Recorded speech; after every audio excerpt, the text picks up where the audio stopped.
El Consejo para el Desarrollo Económico de Sinaloa le da una cordial bienvenida a la conferencia Reto para la Competitividad de Sinaloa, que se realiza en el marco del Mes de la Competitividad 2013. A continuación, invitamos al ingeniero Enrique Maitorena García, director general del CODECIN.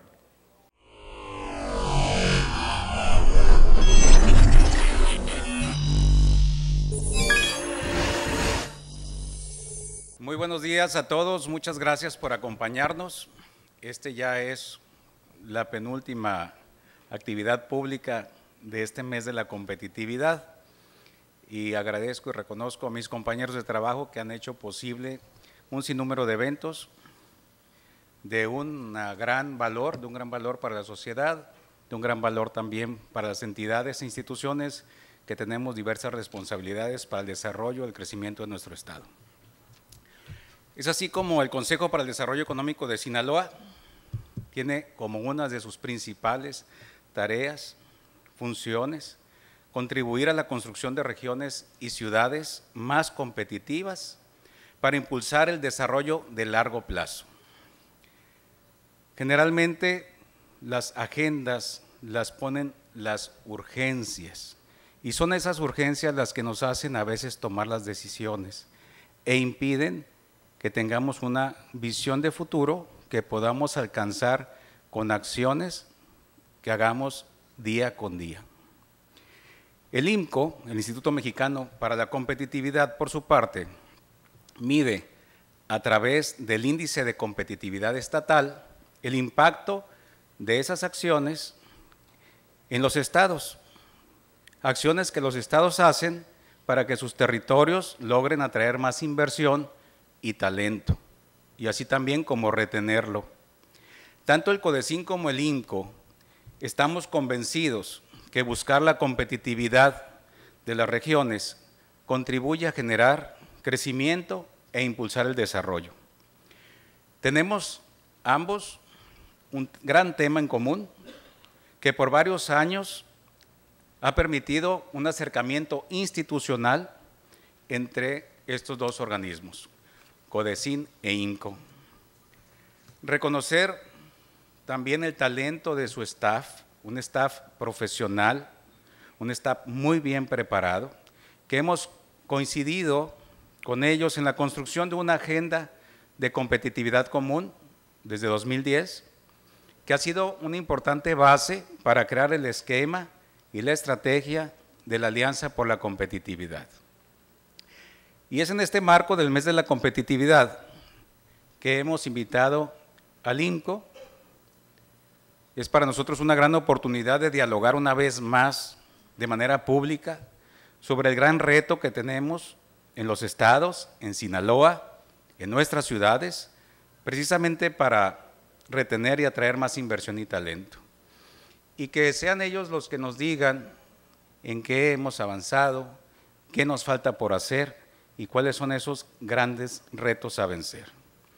Nos da mucho gusto entonces recibir a nuestro invitado especial del día de hoy, al maestro Manuel Molano Ruiz, quien es director adjunto del Instituto Mexicano de la Competitividad, economista, graduado del Instituto Tecnológico Autónomo de México, el ITAM, y del Colegio Imperial de Londres. El maestro Molano es reconocido porque ha sido un exitoso emprendedor, funcionario público y analista de políticas públicas. Dentro del IMCO dirige investigaciones sobre el sector financiero, pequeños negocios, pobreza, productividad laboral, agricultura, asignación de factores productivos y competitividad, por supuesto. Ha recibido el prestigioso Premio Banamex de Economía y es reconocido por sus capacidades cuantitativas y de análisis en la producción de los índices de competitividad que realiza y publica el IMCO. Desarrollar un gran futuro requiere sin lugar a dudas tener claridad de esos retos que hoy vamos a ver, que se tienen que vencer tales retos para llegar al logro de los objetivos que se plantean en esta visión de largo plazo de Sinaloa. Esos objetivos son avanzar en esa posición competitiva de Sinaloa a nivel estatal y a nivel nacional, pero también entendiendo que la competencia es global y que tenemos que avanzar también respecto a lo que se hace en otras ciudades importantes del mundo y lo que se hace, por supuesto, en otros países. Aún entendiendo que no todas las variables dependen directamente de los sinaloenses, no estamos dispuestos a que esto sea un pretexto, sino más bien un acicate para avanzar aún a pesar de ello. Debemos también incrementar la inversión que se genera en nuestro estado y, por supuesto, el PIB per cápita, que nuestros habitantes, nuestros ciudadanos, traigan más dinero en su bolsa que les permita atender mejor y con mayor calidad de vida las cuestiones cotidianas tan importantes como la salud, la educación, el vestido, y continuar con una formación que deseamos de ese talento que tenemos los sinaloenses. Pero también que además de traer dinero en el bolsillo, tengan la oportunidad de gastarlo en un entorno seguro y sostenible. Cuando definimos que el tema de esta conferencia sería retos de la competitividad de Sinaloa, no dudamos que sería el IMCO, el Instituto Mexicano de la Competitividad, una de las principales instituciones clave para reconocer el comportamiento competitivo de Sinaloa. Nuestro propósito para este día y para este espacio es brindar herramientas para los sinaloenses, para que reflexionemos y analicemos qué tenemos que resolver juntos.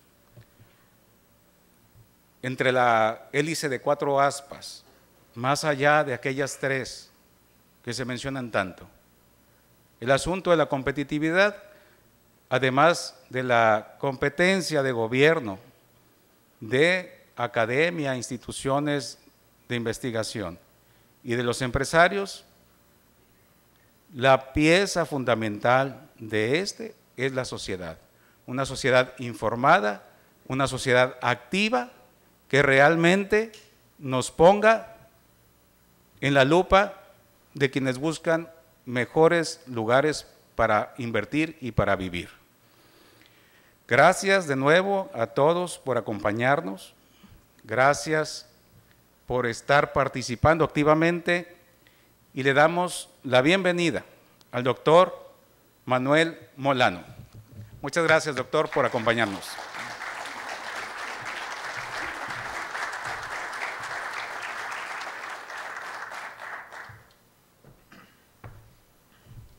Bueno, pues muchas gracias, Enrique Maytorena, por sus palabras tan amables. También en IMCO vemos a CODECIN como una institución hermana a la que respetamos muchísimo. El talento que tiene CODECIN es muy importante. Y bueno, ya no les platico cuántos años tengo de conocer a Karina Parra, porque van a deducir la edad que tiene ella y la edad que tengo yo, y eso no es siempre útil, ¿no? Hicimos esta presentación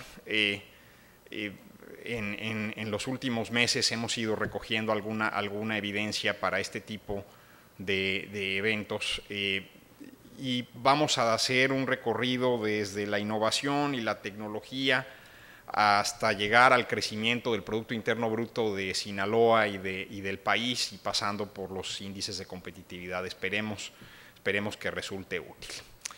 Bueno, hace ya casi 12 meses, 10 meses, The Economist sacó esta gráfica que combina estadística de 2 países que llevan registros desde hace mucho tiempo. Si ustedes ven, pues la escala temporal de esta gráfica es brutal, ¿no? Nos mide el efecto que ha tenido la innovación y el cambio tecnológico en la economía del Reino Unido y de los Estados Unidos desde el año 1300 hasta ahorita.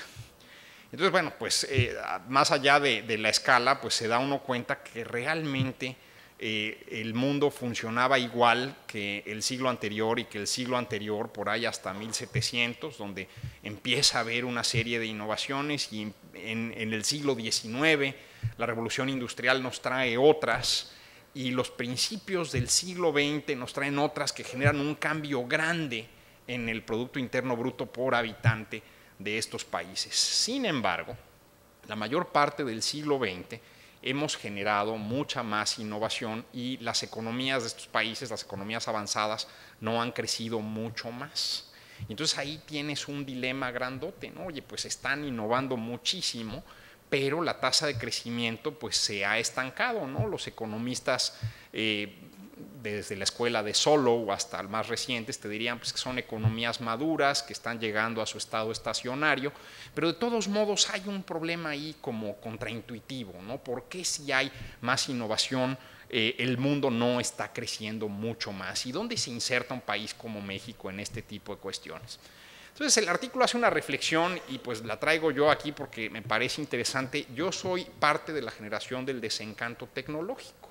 Cuando yo era chico, yo inmigré de Sudamérica, de Colombia, a la edad de 10 años, vine siguiendo a mi papá que vendía máquinas industriales de coser. Y yo conocí la televisión a color por ahí a los 7 años, ¿no? Cuando yo vivía en Colombia había 1 hora de caricaturas en la tarde en la televisión que era controlada por el gobierno. Llego a México y había televisión a color y había muchas caricaturas. Y una de estas caricaturas era Los Supersónicos, ¿no? Digo, ¿se acuerdan de esa caricatura, ¿no? Entonces, pues, era un futuro verdaderamente increíble, ¿no? Yo no sé si ustedes pueden imaginarse la escala de lo que yo sentía viniendo de Bogotá a la Ciudad de México. Es un salto como de África a Europa, de ese tamaño probablemente era. Y bueno, de hecho, el 20 de noviembre cumplí 30 años de vivir en México. Y pues la verdad es que yo decía, bueno, pues ¿qué nos ampara el futuro? En el futuro vamos a tener robots, vamos a tener una serie de ayudas que nos van a ayudar a hacer absolutamente todo lo que tenemos que hacer en la casa, en la oficina, etc. La realidad es que eso medio existe, pero no es esta gran promesa de cambio tecnológico, ¿no? Realmente somos una generación que quería volar y que quería ir al espacio y que nos dieron 140 caracteres, ¿no? Digamos, hasta ahí llegó el ámbito de la innovación. Pero eso te lleva a la reflexión de qué tan productivas son las innovaciones que tenemos. Yo no encuentro particularmente productivo que mi mujer me pueda sacar de una junta para decirme que le lleve leche, o que mi perfil de Facebook me esté interrumpiendo cuando estoy haciendo los números para esta conferencia para decirme que fulanito publicó fotos de su viaje a tal lado. Es decir, realmente nos hemos llevado la innovación hacia muchos lados, pero probablemente no hemos logrado que la innovación nos vuelva mucho más productivos. Y puse esta foto, a pesar de lo escatológico del tema, porque creo que es importante, ¿no? Las innovaciones que más impacto han tenido han sido innovaciones relativamente simples. Más que la pasteurización, a principios del siglo XIX, la plomería doméstica le cambió la vida a millones y millones de personas. Cuando un médico en Londres se dio cuenta que la gente que tomaba agua de una llave se enfermaba. Y pues trata de entender por qué y analiza lo que está haciendo el doctor Pasteur en Francia y dice, bueno, pues en lo que encuentran la manera de matar los microorganismos que están en el agua, pues por lo pronto vamos separando el agua sucia del agua limpia, ¿no? Y convence a las autoridades de Londres y entonces Londres empieza a tener una red de aguas negras y una red de agua limpia. Y ahí verdaderamente cambió la vida de millones y millones de personas. Imagínense lo que era la existencia antes. Todo el tiempo la gente estaba enferma del estómago, todo el tiempo la gente estaba fatigada. Y esa era una de las explicaciones para por qué la esperanza de vida era relativamente baja. La gente estaba mal todo el tiempo y ahí generaste un brinco importante que hizo que la esperanza de vida subiera muchísimo y que cambiara el mundo con una innovación relativamente simple. Ahora, hay más innovación en el mundo y eso nos hace pensar que quizás estamos en la puerta de un gran Big Bang de la innovación. Probablemente habría que referirnos a autores que han escrito sobre este tema. Brian Arthur tiene un libro muy bueno que se llama ¿Qué es la tecnología y cómo evoluciona? Hay otro libro que se llama ¿De dónde vienen las buenas ideas? Y ahorita me acuerdo del autor porque ya el Alzheimer me está matando. Pero básicamente lo que esta gente dice es que puedas conectar campos distintos del conocimiento. Salvador Malo, que fue mi colega en IMCO muchos años y que hoy es director general de Educación Superior, tenía más o menos la misma hipótesis. Si tú te puedes llevar soluciones de la física teórica a los negocios o a la economía o a cualquier otro campo del conocimiento, de la biología a la organización, ahí empiezas a generar una innovación realmente importante. Y esto es una explicación parcial de por qué no innovamos más los mexicanos. Yo creo que en México sí se innova, pero no se patenta, y ahorita vamos a platicar un poquito de eso. Pero nos hacen especialistas en cosas a una edad muy temprana. Y como nos vuelven especialistas en cosas a una edad muy temprana, no podemos conectar campos distintos del conocimiento, y entonces tenemos ahí un problema de que no estamos produciendo suficiente innovación patentable. Pero cuando yo veo en esta gráfica, que me parece muy diciente, el flujo de cómo se citan las patentes en el sistema americano en los 80s, en los 90s y en la década pasada, cada flecha que ven ahí son 100 citas y cada bolita es un campo del conocimiento. Perdón porque la escala de la gráfica no nos ayuda, pero pues ahí básicamente lo que estamos viendo es que de las industrias químicas había mucho flujo de citas hacia la industria médica y de medicamentos, pero pocas citas hacia la industria mecánica y hacia la industria electrónica, y eso va aumentando en la década de los 90s, y en 2002, cuando hacemos el mapa de todas estas patentes, que son más de 3 millones de patentes en el sistema americano, lo que nos encontramos es que hay mucho más flujo cruzado de campos diversos del conocimiento. Entonces eso implica que estamos a punto de un gran Big Bang de la innovación. Este gran Big Bang de la innovación puede ser del tamaño del momento en que se descubrieron los hidrocarburos y la manera económica de explotarlos, y dejamos la leña como humanidad, como principal fuente de combustible. Puede ser del tamaño de la plomería doméstica. Y entonces, también hay que tomar en cuenta que toma de 15 a 20 años que esa innovación se convierte en tecnología, ¿no? Muchas innovaciones nunca ven la luz del sol, o la ven ya años después, cuando alguien se acuerda que alguien había inventado algo que podía ser útil para resolver un problema y lo aplica, y eso ya se incorpora al flujo de la tecnología, al flujo de las cosas que están ahí. Pero hay un reto más importante, ¿no? Y es que las innovaciones nos hagan más productivos. Y en eso ni siquiera el mundo desarrollado lo ha hecho tan bien. Entonces ahí es un tema en donde creo que tenemos que poner atención para que, si innovamos los mexicanos, eso nos vuelva más productivos. Este hombre que todos ustedes conocen está hablando en el Foro Económico Mundial a inicios de este año, cuando todavía era más popular que ahorita, ¿no? Cuando hablaba de productividad y no de impuestos. Y bueno, una de las cosas que él estuvo diciendo hasta el cansancio es que necesitamos ser mucho más productivos como economía. Aquí yo les plantearía una pregunta y un reto, ¿no? Y ahorita vamos a resolverlo más adelante en la presentación.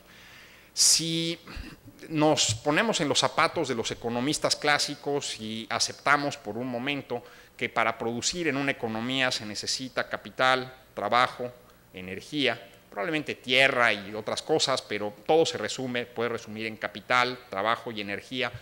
¿Cuál creen ustedes que sea el factor menos productivo de la economía mexicana? A ver, vamos a hacer un voto. El trabajo.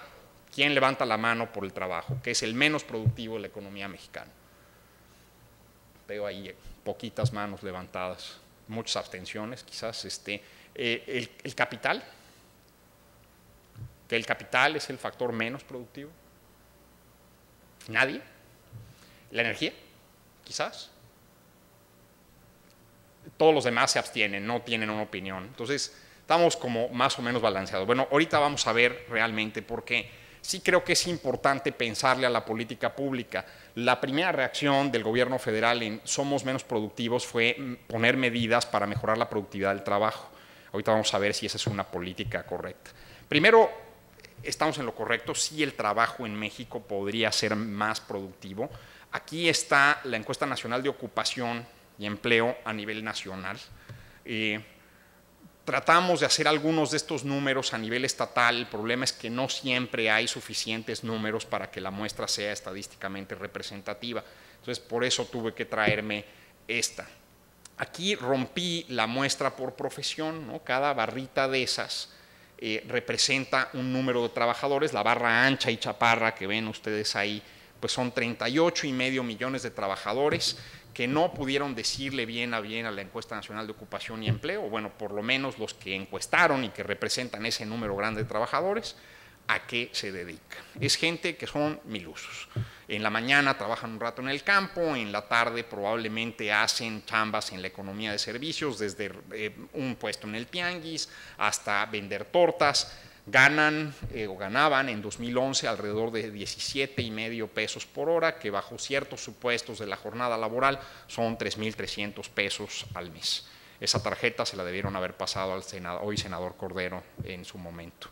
Y en la medida en que vas ganando una profesión, en la medida en que tienes una profesión, y voy caminando por la gráfica así hacia la izquierda, pues empiezas a ganar más, ¿no? Entonces este mito de, pues mira a tu tío que fue a la Facultad de Ingeniería pero es taxista, pues la realidad es que no está de acuerdo con la realidad estadística. El tío probablemente no acabó ingeniería, no era un buen ingeniero, y entonces pues por eso es taxista, ¿no? También quizás es el mejor taxista de su grupo, dado que pasó por la Facultad de Ingeniería, pues optimiza la ruta y entiende mejor cómo funciona el coche que todos los demás taxistas. Pero el colorín colorado de la historia es que una profesión te vuelve más productivo, y sí tenemos que meterle a esa parte, a la parte del capital humano. Ahora, si yo veo las profesiones, las 20 profesiones mejor pagadas, pues sí hay algunas cosas muy raras, ¿no? Pero la mayoría están en profesiones científicas, matemáticas, estadísticas, que requieren un doctorado, ingenieriles, hay un ingeniero petrolero por ahí, hay un geólogo, cosas difíciles, sofisticadas. Todo lo que nuestros hijos no quieren estudiar, exactamente eso, ¿no?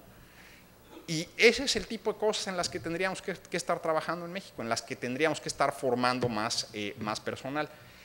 Si me aceptan la suposición de que si los mercados funcionan, la productividad del trabajo se parece al salario. No estoy diciendo que nuestro mercado laboral funcione muy bien, pero si medio funciona, pues la productividad marginal del trabajo se parece al salario. Por eso no podemos pagarle más a nuestra gente, porque tenemos mucha gente que es relativamente poco productiva.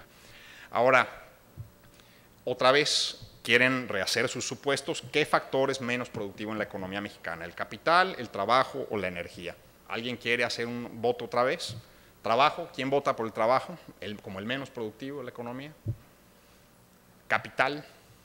Nadie. Uno por acá. ¿Energía? Ok, bueno. Ahorita vamos a resolver el dilema. Hay un conjunto de cosas que seguro nos van a mover el tapete, ¿no? Como decía Carlos Monsiváis, no sé si ya no entendí lo que estaba pasando o si ya pasó lo que yo estaba entendiendo. Pero el mundo de la tecnología está evolucionando, y está evolucionando tan rápidamente que nuestra base manufacturera, que es la parte más competitiva de la economía mexicana, puede tener un cambio sustancial dadas nuevas tecnologías que se están introduciendo y que son parte de innovaciones que ya están en el mainstream tecnológico. Primero, estas maquinitas, ¿no? Estas maquinitas que probablemente habrán visto ustedes, son impresoras en tercera dimensión. Es una impresora de inyección de tinta, pero que en lugar de aventar tinta, avienta un polímero que se va secando, ¿no? Y entonces yo le pongo un diseño hecho en un celular.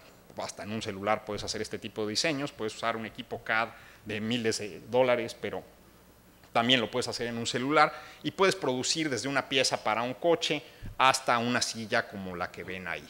Eso tiene una implicación de que muchas de las cosas pesadas, grandotas, en donde México ha sido exitoso, como los coches, por ejemplo, van a ver cambiada su cadena de proveeduría de manera sustancial.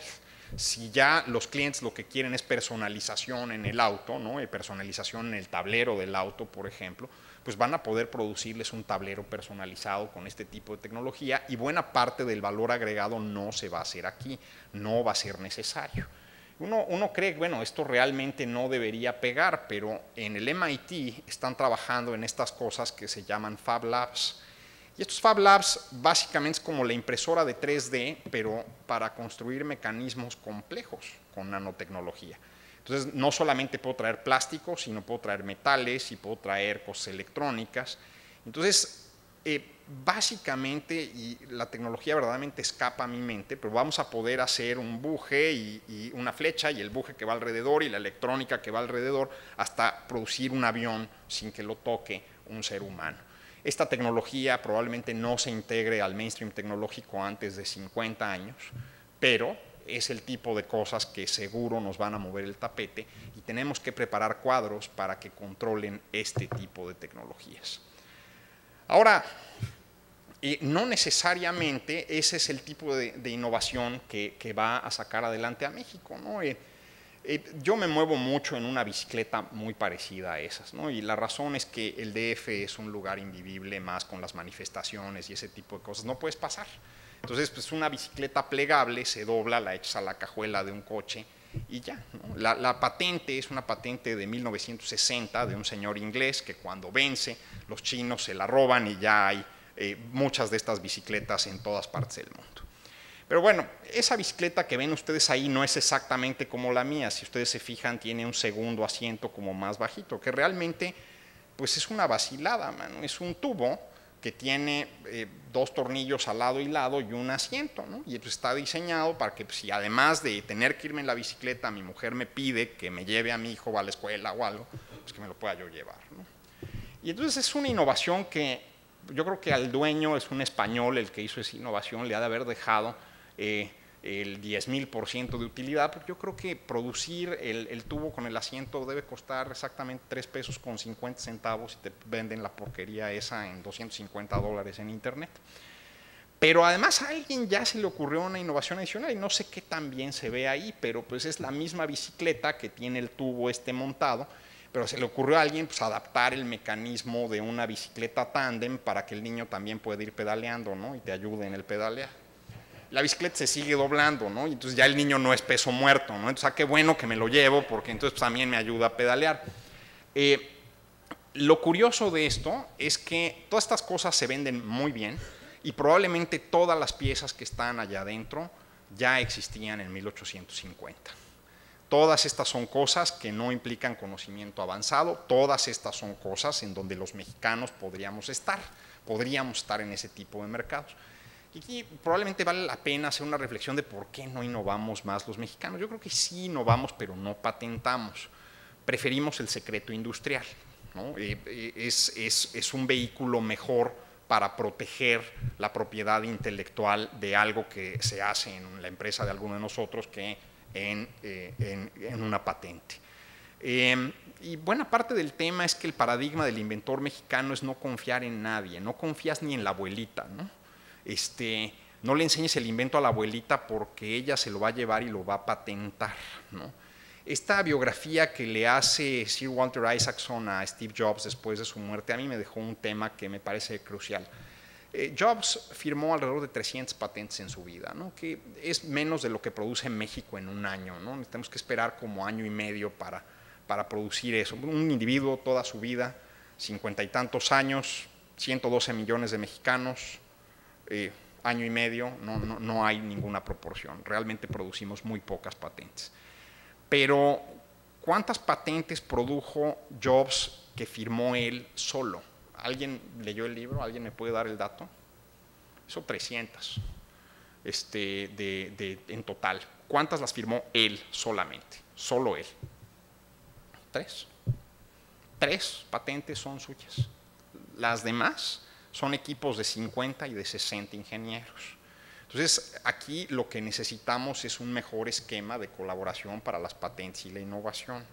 Si no confiamos en abrir empresas, porque luego los socios me van a transar, si la Ley Federal del Trabajo dice que las patentes son propiedad de la empresa y que el trabajador no tiene ningún tipo de propiedad sobre esa patente, si el Sistema Nacional de Investigación funciona dándole dinero a los investigadores por ser publicados en revistas académicas y no por patentar, ¿cuándo vamos a patentar? Nunca, jamás. Y eso no quiere decir que en México no se innove. Todos ustedes saben que en sus empresas se innova, estoy seguro. Lo que pasa es que eso lo tenemos que convertir en conocimiento patentable para movernos a la siguiente economía. ¿Y por qué es importante movernos a la siguiente economía? Porque no vamos a poder crecer mucho más a menos que lo hagamos, y ahorita voy a mostrar algunos números. Y luego hay cosas verdaderamente sofisticadas, ¿no? Esto es una empresa que se llama Clodo, que lo que vende son cadenas de ADN en aplicaciones para computadora. Entonces, lo que te dice es, bueno, ¿usted qué quiere hacer? Pues yo quiero genes que me ayuden a hacer ropa. Bueno, pues usted tiene que combinar estas secuencias de ADN, y entonces le vamos a hacer un microorganismo que va a hacer ropa, y el microorganismo pues lo pones en un maniquí, le das algo de comer y después de un tiempo pues tienes ahí una blusa o tienes una camisa o algo hecho. O quiero construir algo, y entonces pues pones la estructura, pones lo que va a comer el microorganismo, avientas al microorganismo y te vas. Y el microorganismo en su proceso de alimentación y muerte te deja una cosa que es dura como el concreto. Entonces díganme si esto no nos va a mover el tapete. Y esto ya existe, ¿eh? Esto ya está ahí. De hecho, un mexicano que estudió en Harvard trabaja en esa empresa.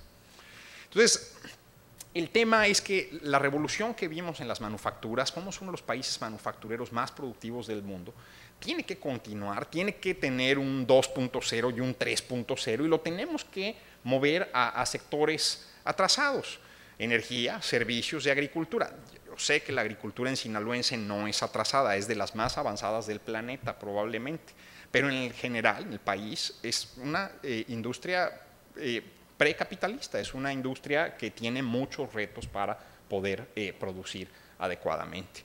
Y entonces ahorita vamos a tratar de ponerle algunos números a esto y ver cómo el no haber llevado una revolución de competitividad y de productividad de estos servicios nos está atorando, y pues vamos a tratar de hacer una reflexión de cómo podemos salir adelante con eso.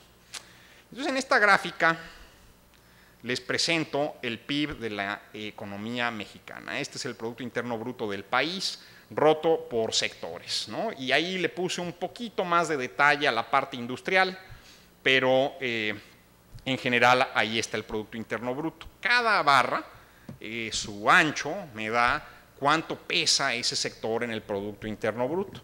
La altura de la barra me da la tasa de crecimiento del sector, es una tasa limpia, desestacionalizada, de los últimos 12 trimestres. Esto es de los últimos 3 años. Entonces, lo primero que yo les diría es, bueno, pues ahí está casi el 97% del Producto Interno Bruto, y con esa estructura económica, nuestra tasa natural de crecimiento es 2,5%. Es decir, si ahorita alguien me da un martillazo en la cabeza, quedo inconsciente algunos años, despierto después y me dicen, Manuel, necesitamos que nos digas cuánto va a crecer la economía este año. ¿En qué año estamos? Estamos en 2018. ¿Cambió la estructura de la economía? No, va a crecer 2,5%.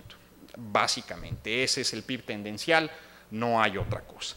Entonces tienes 3 grandes sabores de Producto Interno Bruto. Probablemente la pantalla de LEDs, ahí ya como que medio se ve, si entorna un poquito los ojos, los puse en verde, en amarillo y en rojo. En verde están los sospechosos usuales. Son los sectores que crecen como locos, ¿no? Y ahí está la fabricación de carros de ferrocarril, la aeroespacial, la automotriz, banca y otras telecomunicaciones. Uno diría, claro, crecen porque tienen poder monopólico. Es al revés. Si tuvieran poder monopólico probablemente no crecerían tanto. Sí tienen un poder de mercado alto, pero también resuelven problemas y generan valor, porque si no, no tendrían esa tasa de crecimiento. Somos un país muy disperso que necesita servicios en red, y ese tipo de servicios en red funcionan muy bien. Luego tienes el comercio, que crece al 4,5% por arriba de la tasa nacional, el autotransporte de carga, otro negocio en red. Otra vez, somos un país que está tirado por todas partes, somos una población relativamente dispersa. Muchos otros países del mundo tienen a su población mucho más concentrada en ciudades. Entonces aquí necesitamos relocalizar mercancías todo el tiempo, y por eso agrega mucho valor. Y luego yo quisiera ahí, justo en donde está la línea roja, poner su atención sobre una cosa que se llama servicios inmobiliarios. Y ese es un pedazote, son como 20 puntos del PIB. Esos son negocios de viuda, son negocios de manos muertas, de los que hablaba Juárez.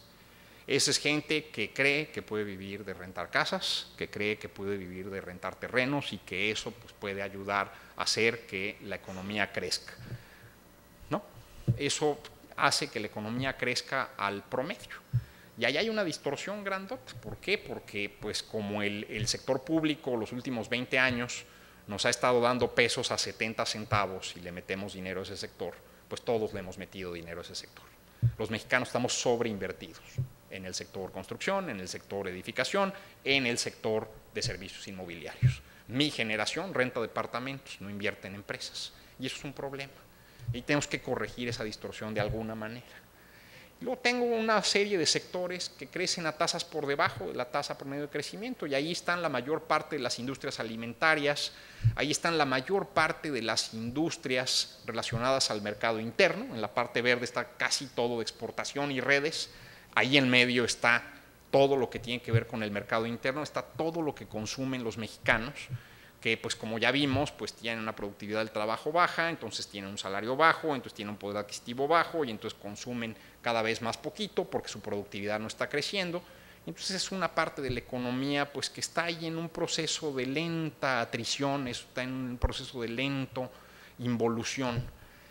Y luego tienes la parte sangrante de la economía, que es verdaderamente espantosa, ¿no? Ahí tienes el sector edificación que pierde valor a medio punto porcentual, farmacéutico, y esa es una crisis mundial, no hay innovación nueva patentable, se les vino la revolución de los genéricos y no lo vieron, y como no están innovando, pues no tienen realmente ingresos importantes las grandes farmacéuticas, y esto es en el planeta.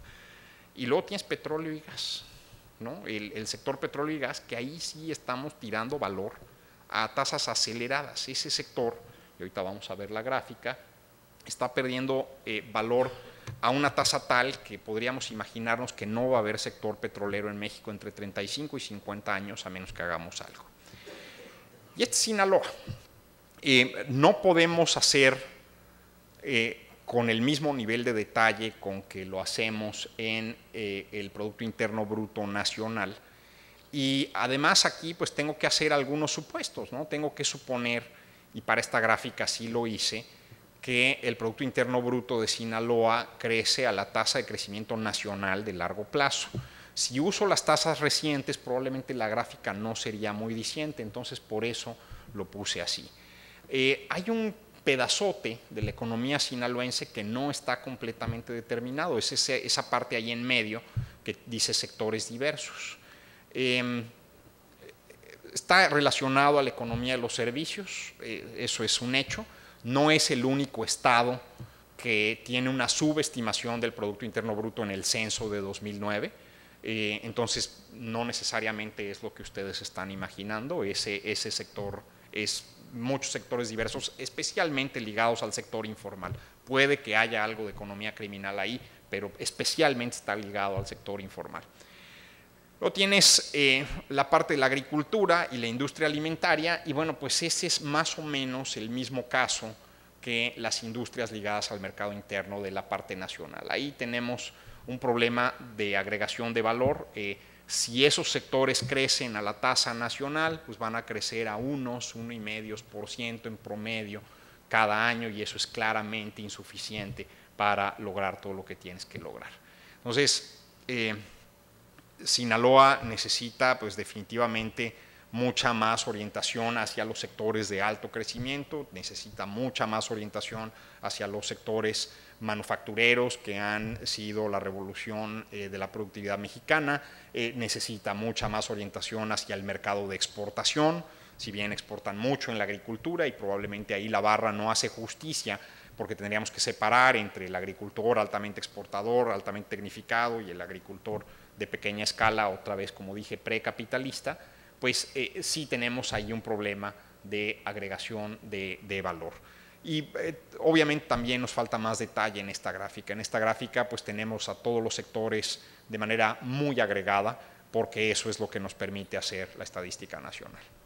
Ahora, si yo veo números gruesesotes, mucha de la volatilidad del Producto Interno Bruto estatal viene de las actividades primarias, ¿no? Y entonces, a pesar de que pues ahí en la ponderación que calculamos con datos del censo y del Banco de Información Económica nos da 13,5%, 14% la participación del PIB agrícola primario de Sinaloa, pues sí tienes unos brincos de -9 en el 2008-2009, de menos 30 en el 2010-2011, que te generan cambios graves en la composición del Producto Interno Bruto. Y pues eso implica que si otra vez hubiera alguna situación que hiciera que yo nada más pudiera dejarles un mensaje hoy, el mensaje sería diversificación productiva. Necesitamos diversificar muchísimo más las actividades del Estado para que no tengamos tanta gente, tanto valor, tanta actividad económica, tanto empleo concentrado en una sola cosa, porque eso nos genera volatilidad y nos genera una volatilidad importante. Y bueno, pues comercial, les pongo ahí la página del IMCO. Hemos hecho un rediseño de esta página. Eso implica que es más accesible y es más fácil consultar algunas de las cosas que están ahí. Sinaloa es paradójico porque pues, sale bastante bien, una posición envidiable en el índice de estados. Ahí una de las cosas que nosotros detectamos como fortalezas en la información estadística que teníamos disponible hace ya casi 2 años, cuando calculamos este índice, es el tema de calidad de la justicia, el tema de tamaño del mercado hipotecario, calidad de gobierno electrónico, aparecían bastante bien. En esa época también sus debilidades era el tema de la tasa de homicidios, cosa que pues probablemente ha mejorado, habría que revisar los datos nuevos. Plazo promedio de vencimiento de la deuda también estaba bien en ese momento, estaba mal, perdón, en ese momento. Y la parte de tasa de participación laboral de la mujer también estaba relativamente bajo. Esa sí es una variable estructural, difícilmente creo que puedas cambiarla de 2 años a la fecha, ahí tendríamos que tener cuidado. Y si hacemos un comparativo con Sonora, pues en esa edición del índice les fue bastante bien, ¿no? A pesar de que son 4 posiciones solamente de diferencia con Sonora, pues en realidad les iba bastante mejor en muchas cosas como la parte macroeconómica, ¿no? La parte del sistema político en ese momento. Sin embargo, en la parte de ciudades, y también pues, la página del IMCO pues, tiene nuevas herramientas para revisar el índice de ciudades. Ahí les recomiendo que nos visiten en la página, es imco.org.mx. Pues lo que encontramos es que la competitividad de las ciudades sinaloenses es relativamente baja, y esto es común en muchas ciudades de México que han tenido un crecimiento acelerado. Como no hemos ordenado el crecimiento, las cosas están relativamente desordenadas y están relativamente tiradas, y como en cualquier proceso productivo, la dispersión, el tiempo de traslado, el costo energético, el costo ambiental, te hacen difícil que las ciudades funcionen bien. Ahí creo que es donde tendría que enfocarse la mayor parte de la política pública del Estado hacia adelante. Tienen un aliado grandote ahora porque SEDATU es una super secretaría, entonces yo creo que ahí habría que acercarse y tratar de ver cómo puede mejorarse en este índice, ¿no? Pero pues si me regreso a la gráfica nacional, yo creo que pues hay una serie de enseñanzas que tenemos que derivar de ahí, y uso la gráfica nacional porque pues es donde tenemos mejores datos, series de tiempo más largas, mejor estadística. Es curioso porque uno se imaginaría que la estadística en México se construye de abajo para arriba, que van y preguntan en cada región, en cada estado, y que con eso construyen la estadística. La realidad es que esa parte de la estadística mexicana funciona relativamente mal. Funciona bastante mejor la parte macro, porque pues tienes un banco central, tienes instituciones que te dan monitoreo de cosas como el comercio exterior, de la oferta de dinero, y entonces a partir de eso puedes armar mejor el rompecabezas del país que el de las regiones. Es como una foto de estas antiguas donde tenías un grano muy abierto, entonces si le pones la lupa muy cerca pues ya no ves nada. Y el tema de por qué hay que reformar el petróleo, yo creo que ahí sí es importante que pongamos en contexto esto, y fuera de las consideraciones de si opinamos si la reforma del presidente es la mejor o no, pues ese sector se nos está yendo de las manos. Ese sector no solamente está destruyendo valor, sino está convirtiéndose en una restricción real para que podamos tener otro tipo de industrias. La agricultura, las industrias manufactureras dependen enormemente de la eficiencia energética del país. Los monopolios en ese sector no nos están ayudando a ser más eficientes en términos energéticos. Entonces, pues ahí lo ven ustedes, esto representa 6% del PIB y está perdiendo 2% a tasa anualizada. Esto quiere decir que si hoy vale 100 el PIB, el año que entra va a valer 98 y el año que sigue 95 y cachito, y así hasta que probablemente en menos de 50 años pues vamos a tener un sector que no va a valer nada. Si yo junto sectores que dependen directamente de este sector, derivados del petróleo y del carbón es uno. Hemos construido una petroquímica que tiene una división artificial con la parte de extracción de petróleo, entonces en consecuencia esa tampoco ha podido crecer desde 2005. Fabricación de productos químicos básicos está totalmente estancada. Y la industria básica del hierro y el acero, los industriales de esa rama se quejan mucho de que no pueden utilizar su planta industrial el 17% del tiempo porque es el horario pico de la Comisión Federal de Electricidad, entonces simplemente no es económico hacerlo. Fabricación de resina, azules sintéticos y fibras químicas crece un poquito, pero ahí hay 1.7% del Producto Interno Bruto que está en una tasa pues estancada, ¿no? Si probablemente la tasa global es cero ahí. Entonces, si yo pudiera hacer que la extracción de petróleo y esos 4 sectores crecieran al 5% por año, lo cual no es descabellado, porque son sectores extractivos, la economía podría crecer al 3.1%. La pregunta es, ¿eso suficiente para lo que necesita México? ¿Para pagar las pensiones? ¿Para hacer todo lo que necesitamos? No, necesitamos más. Entonces, pues me regreso al laboratorio y digo, además, imagínense que hago una gran reforma, que todos los sectores que estaban en amarillo en la gráfica, los pongo a crecer a la tasa promedio de la economía. ¿A cuánto creceríamos? Pues creceríamos al 3.8%. ¿Eso es suficiente para pagar las pensiones, para educar a nuestros hijos, para el envejecimiento que estamos teniendo como población? No, la respuesta es no. Entonces, si además me agarro al sector exportador y le doy una verdadera zarandeada y puedo multiplicar su tasa actual por 1.15%, lo cual es brutal, porque eso implica que la clase que más crece, que es carros de ferrocarril, en lugar de crecer al 18% en términos reales, creciera al 20% en términos reales. Bueno, ya ni en China. Eso implicaría que la economía podría crecer al 4.1%. Entonces, eso quiere decir que aún si reformamos los sectores existentes, con la ponderación que tienen ahorita en el Producto Interno Bruto, no vamos a salir. Tenemos que entrarle a temas como la innovación, la tecnología, el conocimiento. Aquí hay un asunto. Los modelos exitosos de innovación en el mundo, los que dirigen son el sector privado. Si nos esperamos a que el gobierno nos dé dinero para la innovación, no vamos a llegar muy lejos. China, Corea, son casos verdaderamente excepcionales. En el caso coreano salieron adelante porque el retiro del gobierno fue gradual y fue muy correcto.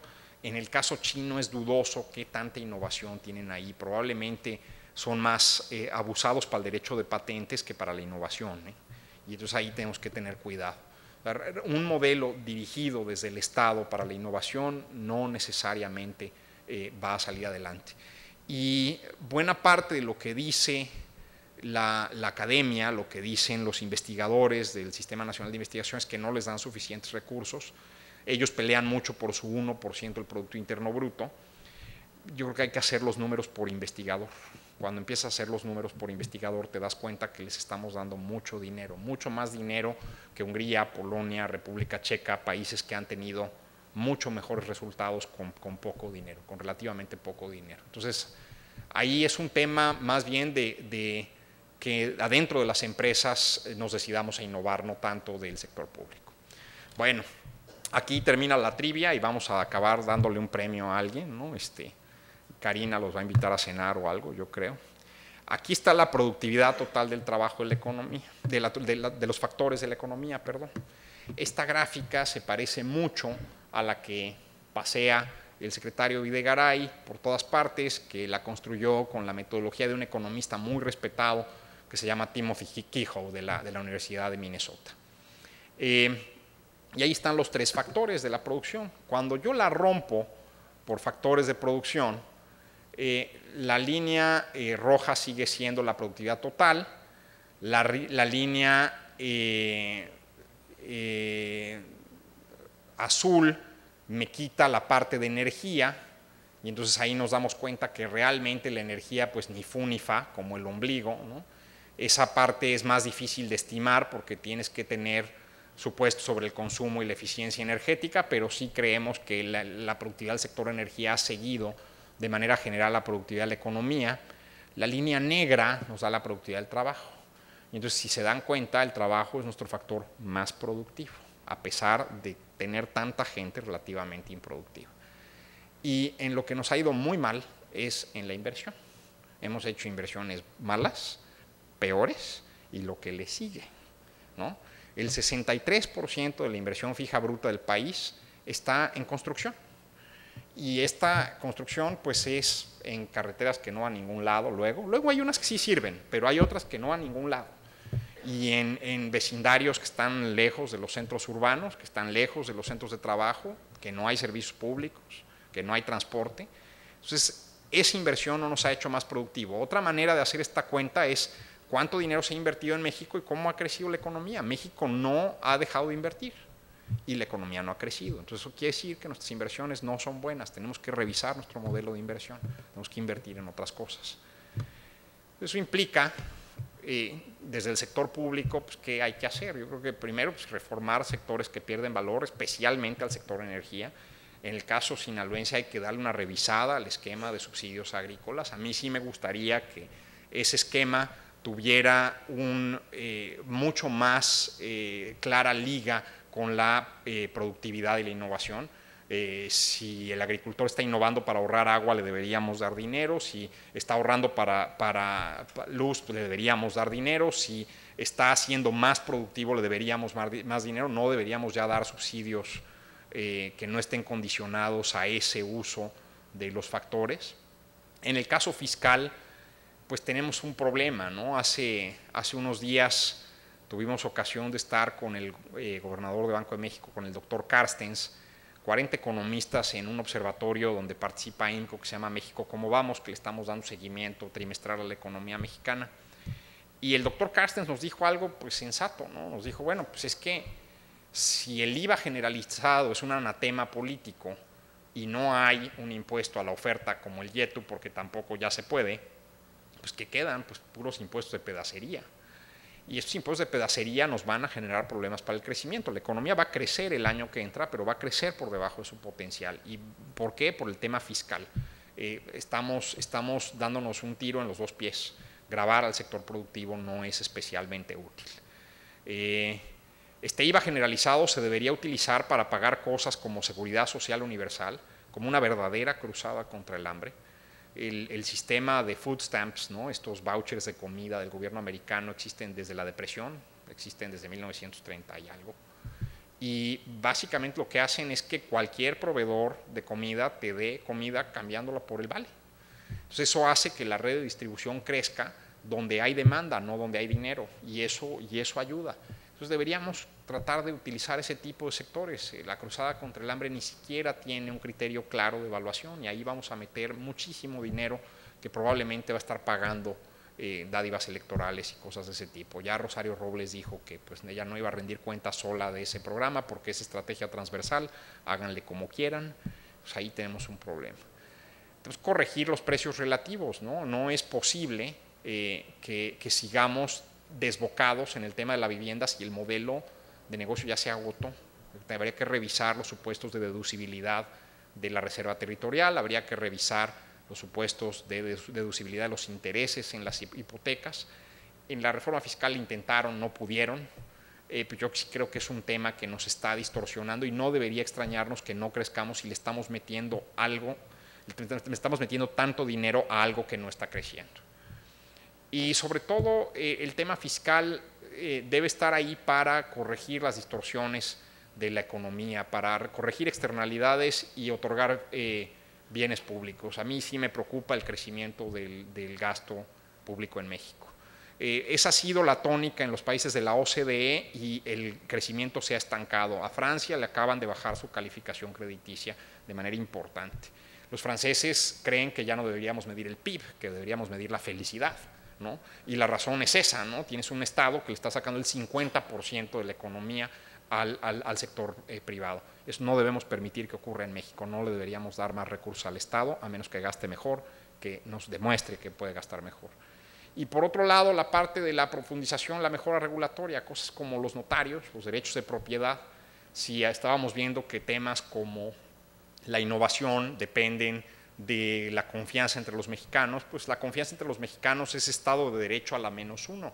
Entonces, si podemos tener contratos que un juez nos pueda luego adjudicar una disputa si nos metemos en broncas de quién es el dueño del conocimiento, el dueño de la patente, pues creo que las cosas van a funcionar mejor. Gobierno municipal, propiedad de la tierra, y ese es un tema que ustedes probablemente sufren todo el tiempo, el Estado de Derecho en el campo. Una hectárea vitivinícola en California puede valer $500,000 porque esa hectárea está acumulando la productividad futura de esa tierra. Si nuestra tierra no puede comprarse y venderse, no puede acumular valor y entonces no puede generar riqueza. La inversión fija bruta del sector agropecuario es de las más bajas de la economía mexicana. La inversión extranjera directa está por debajo de su potencial en 10 veces en la agricultura. Y la razón es que no hay activos sensatos que comprar. O sea, una vez que tú no puedes comprar derechos de agua, no puedes comprar tierra, no puedes comprar todas las cosas importantes para la agricultura. Entonces, ahí probablemente tendríamos que hacer una reforma más profunda que regrese a los principios del dominio pleno, que pensar que el ejido es una forma de propiedad medieval del siglo XII en España no nos está ayudando a tener una economía capitalista en el campo mexicano. Y bueno, pues yo lo dejaría ahí por ahorita y estoy a sus órdenes con preguntas y comentarios. Muchas gracias.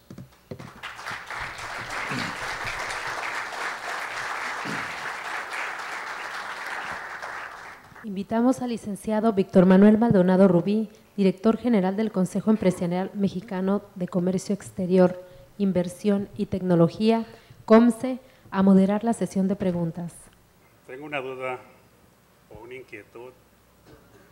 La pregunta es, ¿qué deben de hacer los estados con la economía? ¿Diversificarse o especializarse? Bueno, pues obviamente es la humilde opinión de un economista venido de la Ciudad de México, tómenla a valor nominal, ¿no? Puede ser 0, ¿no? Las personas se especializan, las regiones se diversifican.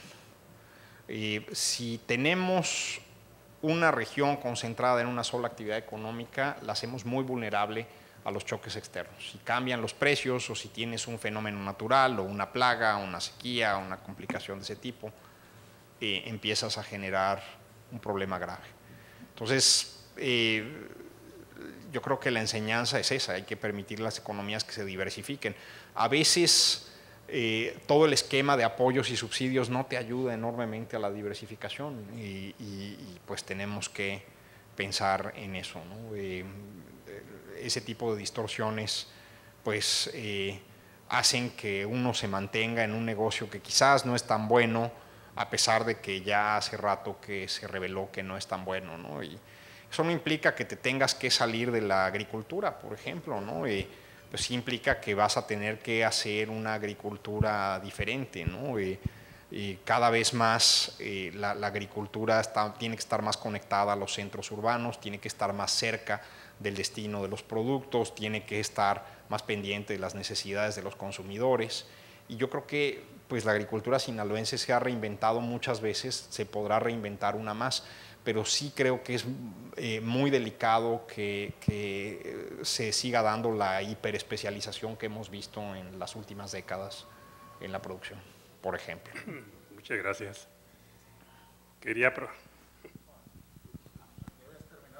No, ya. Gracias.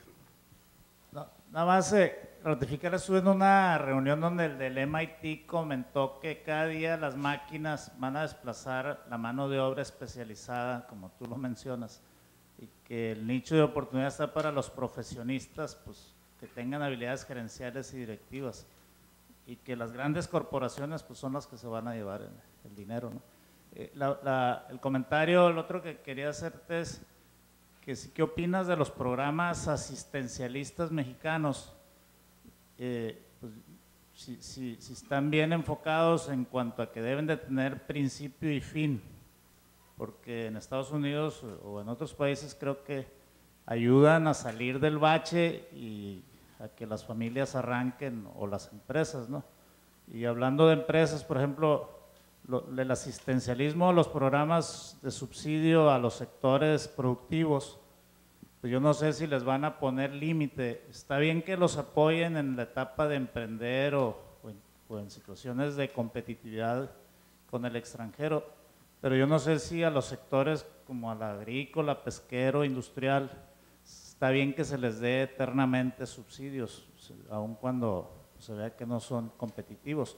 Y la otra, que yo estoy en el comercio, como que el comercio es el que crea la mayoría de los empleos y paga la mayoría de los impuestos, pero como que ellos no se dan cuenta que el negocio para el país está en los empresarios del comercio, por decirlo así, y no ayudan a crear empresas nuevas y a fortalecer a las MIPYMES. Y yo, pues qué bueno que apoyen los otros, pero qué malo que no apoyen las que estamos generando los impuestos y los empleos. No sé si me expliqué. No, perfectamente. Yo sí creo que hay, y para esto hay que leer a un señor que se llama Brian Arthur, que tiene un libro que se llama La tecnología, qué es y cómo evoluciona. Y tú lo ves en una empresa como la tuya, una empresa comercial. Mi padre fue comerciante toda su vida y en una operación que no era muy grande, ¿no? Yo no creo que en esa época él facturara arriba de $300,000 al año, pues tenías 10 contadores, ¿no? Y había gente pues que arrastraba el lápiz todo el santo día, ¿no? Veías escritorios y escritorios, y esa ya no es la oficina moderna, ¿no? Cuando tú llegas a un aeropuerto, Brian Arthur relata todos los procesos que están atrás, desde que vas en el taxi y te registras en el celular para obtener tu pase de abordar, ya la aerolínea está estimando la probabilidad de que llegues al aeropuerto, y como ya tiene estimado eso, la probabilidad de que se sobrevenda el vuelo ha disminuido radicalmente. Pero no solamente eso, cuando llegas y presentas tus documentos ya están mandando señales de si tienen que hacer un segundo turno en seguridad porque vienen más pasajeros, y ya le están mandando la señal de quién se va a hacer cargo de tu equipaje, y todo eso está ocurriendo de manera silenciosa. Antes eran ejércitos de gente los que controlaban esto, y ahora ya las tecnologías de información permiten que esto ocurra de manera más lenta. Probablemente no estoy de acuerdo con el tema de que los profesionistas en la parte gerencial administrativa son los que tienen más futuro. Creo que hay… Sí, directivo. Creo que hay todavía una veta de oportunidad importante en la parte científica, y yo creo que tendríamos que empujar hacia allá a México. O sea, realmente podríamos, nos quejamos de los transgénicos, por ejemplo, pero podríamos tener una empresa mucho mejor que Monsanto. ¿Por qué? Tenemos más material genético y tenemos genetistas buenos, ¿no? Lo que pasa es que si de repente a alguien en el Congreso se le ocurre que va a hacer delito penal la investigación con genes en México, pues la gente se va, ¿no? Digo, se acaban en Lovaina y acaban en las universidades del mundo donde se están haciendo ese tipo de cosas. No se quieren quedar aquí. Entonces, yo creo que sí es importante que nos movamos hacia esa parte. Yo creo que la parte de que pagamos muy poco a la gente, pues sí pagamos muy poco a la gente en México, pagamos muy poco a la gente porque la gente tiene muy pocas capacidades para el trabajo, entonces les estás pagando más o menos su productividad. Ese mercado incluso está tan competido que el salario sí es exactamente igual a la productividad del trabajo. Entonces ahí necesitamos mejorar nuestras capacidades, y eso implica más matemáticas, más estadística, más ciencias, mandar a nuestros hijos en esa dirección. Si a mí me hubieran dicho de chavo que como ingeniero petrolero podría yo haber cuadruplicado mi ingreso, hubiera sido ingeniero petrolero, pero no economista, te lo juro, ¿no? Pero nadie me dijo. Era la época en donde te decían, pues estudie computación, mijo, ahí está el futuro. ¿No? Hay que tratar de ver 3, 4 jugadas adelante. Hijo, el tema de los subsidios, yo soy un mal economista para hablar de ese tema, porque sí creo que nos han convencido de que el Estado necesita más recursos. El Estado no necesita más recursos, el Estado necesita gastar mejor lo que ya le estamos dando. Y por el Estado me refiero a federación, gobierno estatal, municipios, todos. Yo creo que tenemos que, como ciudadanos, meternos a ese tema y meternos duro, meternos en serio. Porque de veras, al rato va a llegar ahí un populista, no hay reforma política, va a llegar ahí un populista a decirnos que ya no midamos el Producto Interno Bruto, que midamos la felicidad y ya. ¿No? ¿Hay otra pregunta? Buenas tardes ya, ¿verdad? La pregunta es como economista precisamente y desde un ente fuera de lo que es lo político o lo público, sino como un estudioso de la materia. En lo personal tengo la percepción que la llamada reforma fiscal, que no fue otra cosa que una miscelánea para cargarle más la mano a los contribuyentes cautivos como siempre, en lugar de ampliar una base tributaria con el comercio informal y con otros, con respecto al volver a esa rudeza fiscal, lejos de incentivar a los empresarios a la inversión, a todo el hecho que se les cargue más la mano, el hecho de que, por ejemplo, al profesionista independiente hoy también se le sube el impuesto, de que parecen los repecos, cuando hay una gran tendencia mundial a que las MIPYMES sean de donde ese sector informal de la economía que no tiene los grandes fondos pueda sobrevivir efectivamente un sector de la población, y una serie de situaciones que lejos de venir a modernizar, yo siento un retroceso de muchos años en México, volver a ese terrorismo fiscal donde lo único que hace pues es hundir más al contribuyente cautivo, no genera inversión y mata el espíritu emprendedor de cualquiera que quiera iniciar un negocio con esa hondanada que sienten que se le viene encima. Su opinión como economista en un país con una situación como la que estamos atravesando. Yo no puedo estar más de acuerdo con usted y eso nos va a castigar el crecimiento. Tenemos que regresar al pizarrón. Hay que volver a pensar en el IVA generalizado. Así de simple, ¿no? O sea, hay quien dice, bueno, es que es muy regresivo porque los más pobres solo consumen, casi no invierten, si les cobras IVA, pues ahí vas a tener un problema. Pero ¿qué pasa si a cambio de ese IVA les damos la salud universal? ¿Qué pasa si saco al IMSS de la nómina de las empresas? ¿Qué pasa si saco al gobierno del negocio de administrar hospitales y lo convierto en un mecanismo de seguro, un mecanismo financiero? Pero yo creo que sí podríamos estar mejor todos, ¿no? El problema aquí es que estas cosas luego tienen un costo porque tienes que liquidar a una bola de gente, ¿no? Y tienes que liquidar con contratos colectivos onerosos que firmó alguien ahí y que pues hay que pagar el que sigue, ¿no? Y el que sigue y el que sigue hasta que esto ya se ha vuelto una bola de nieve terrible. Yo no quiero pensar qué va a pasar el día en que le estén cobrando IVA al bolero de la esquina por la grasa y las cosas que compra y que con ese IVA estemos pagando la pensión de un señor que trabajó en Pemex toda su vida. Y yo creo que ahí sí verdaderamente eso se va a convertir en un desastre social. El país que está a unos cuantos kilómetros al norte de aquí se fundó sobre una premisa, ¿no? Sin impuestos, sin representación, no debería haber impuestos. Y yo creo que esa debería ser la dinámica que deberíamos tomar los mexicanos. Si no nos sentimos representados en el gasto público, si no nos están ayudando a resolver problemas de bienes públicos y de externalidades negativas de nuestra vida en el país, pues no deberíamos estar dándole más recursos al dinero, al erario público, y tendríamos que hacérselo saber por la vía del voto, por vías pacíficas, ¿no? Tampoco puedes enloquecer y puedes volverte evasor fiscal, pero sí creo que es importante castigarlos. Pues sí, regresarnos al pizarrón. Grabar las actividades productivas no es particularmente útil. Los países escandinavos, nadie te va a negar que son modelo de justicia social. Allá el IVA es altísimo y con el IVA pagan la seguridad social universal y entonces por eso no hay sector informal. En Suecia no hay efectivo, por eso no hay sector informal. Entonces todo mundo entra al aro fiscal y de esa manera pues generas crecimiento, generas un gobierno que da benefactores, igualdad. Pero el gobierno cuando gasta en México no genera más igualdad y sí mata la productividad. Entonces sí tenemos que pensar cómo gasta el gobierno, por qué gasta como gasta. No deberíamos permitirlo. Gracias, Manuel. ¿Alguna otra pregunta? Sí, Manuel, muchas felicidades por tu presentación. Yo tengo dos preguntas.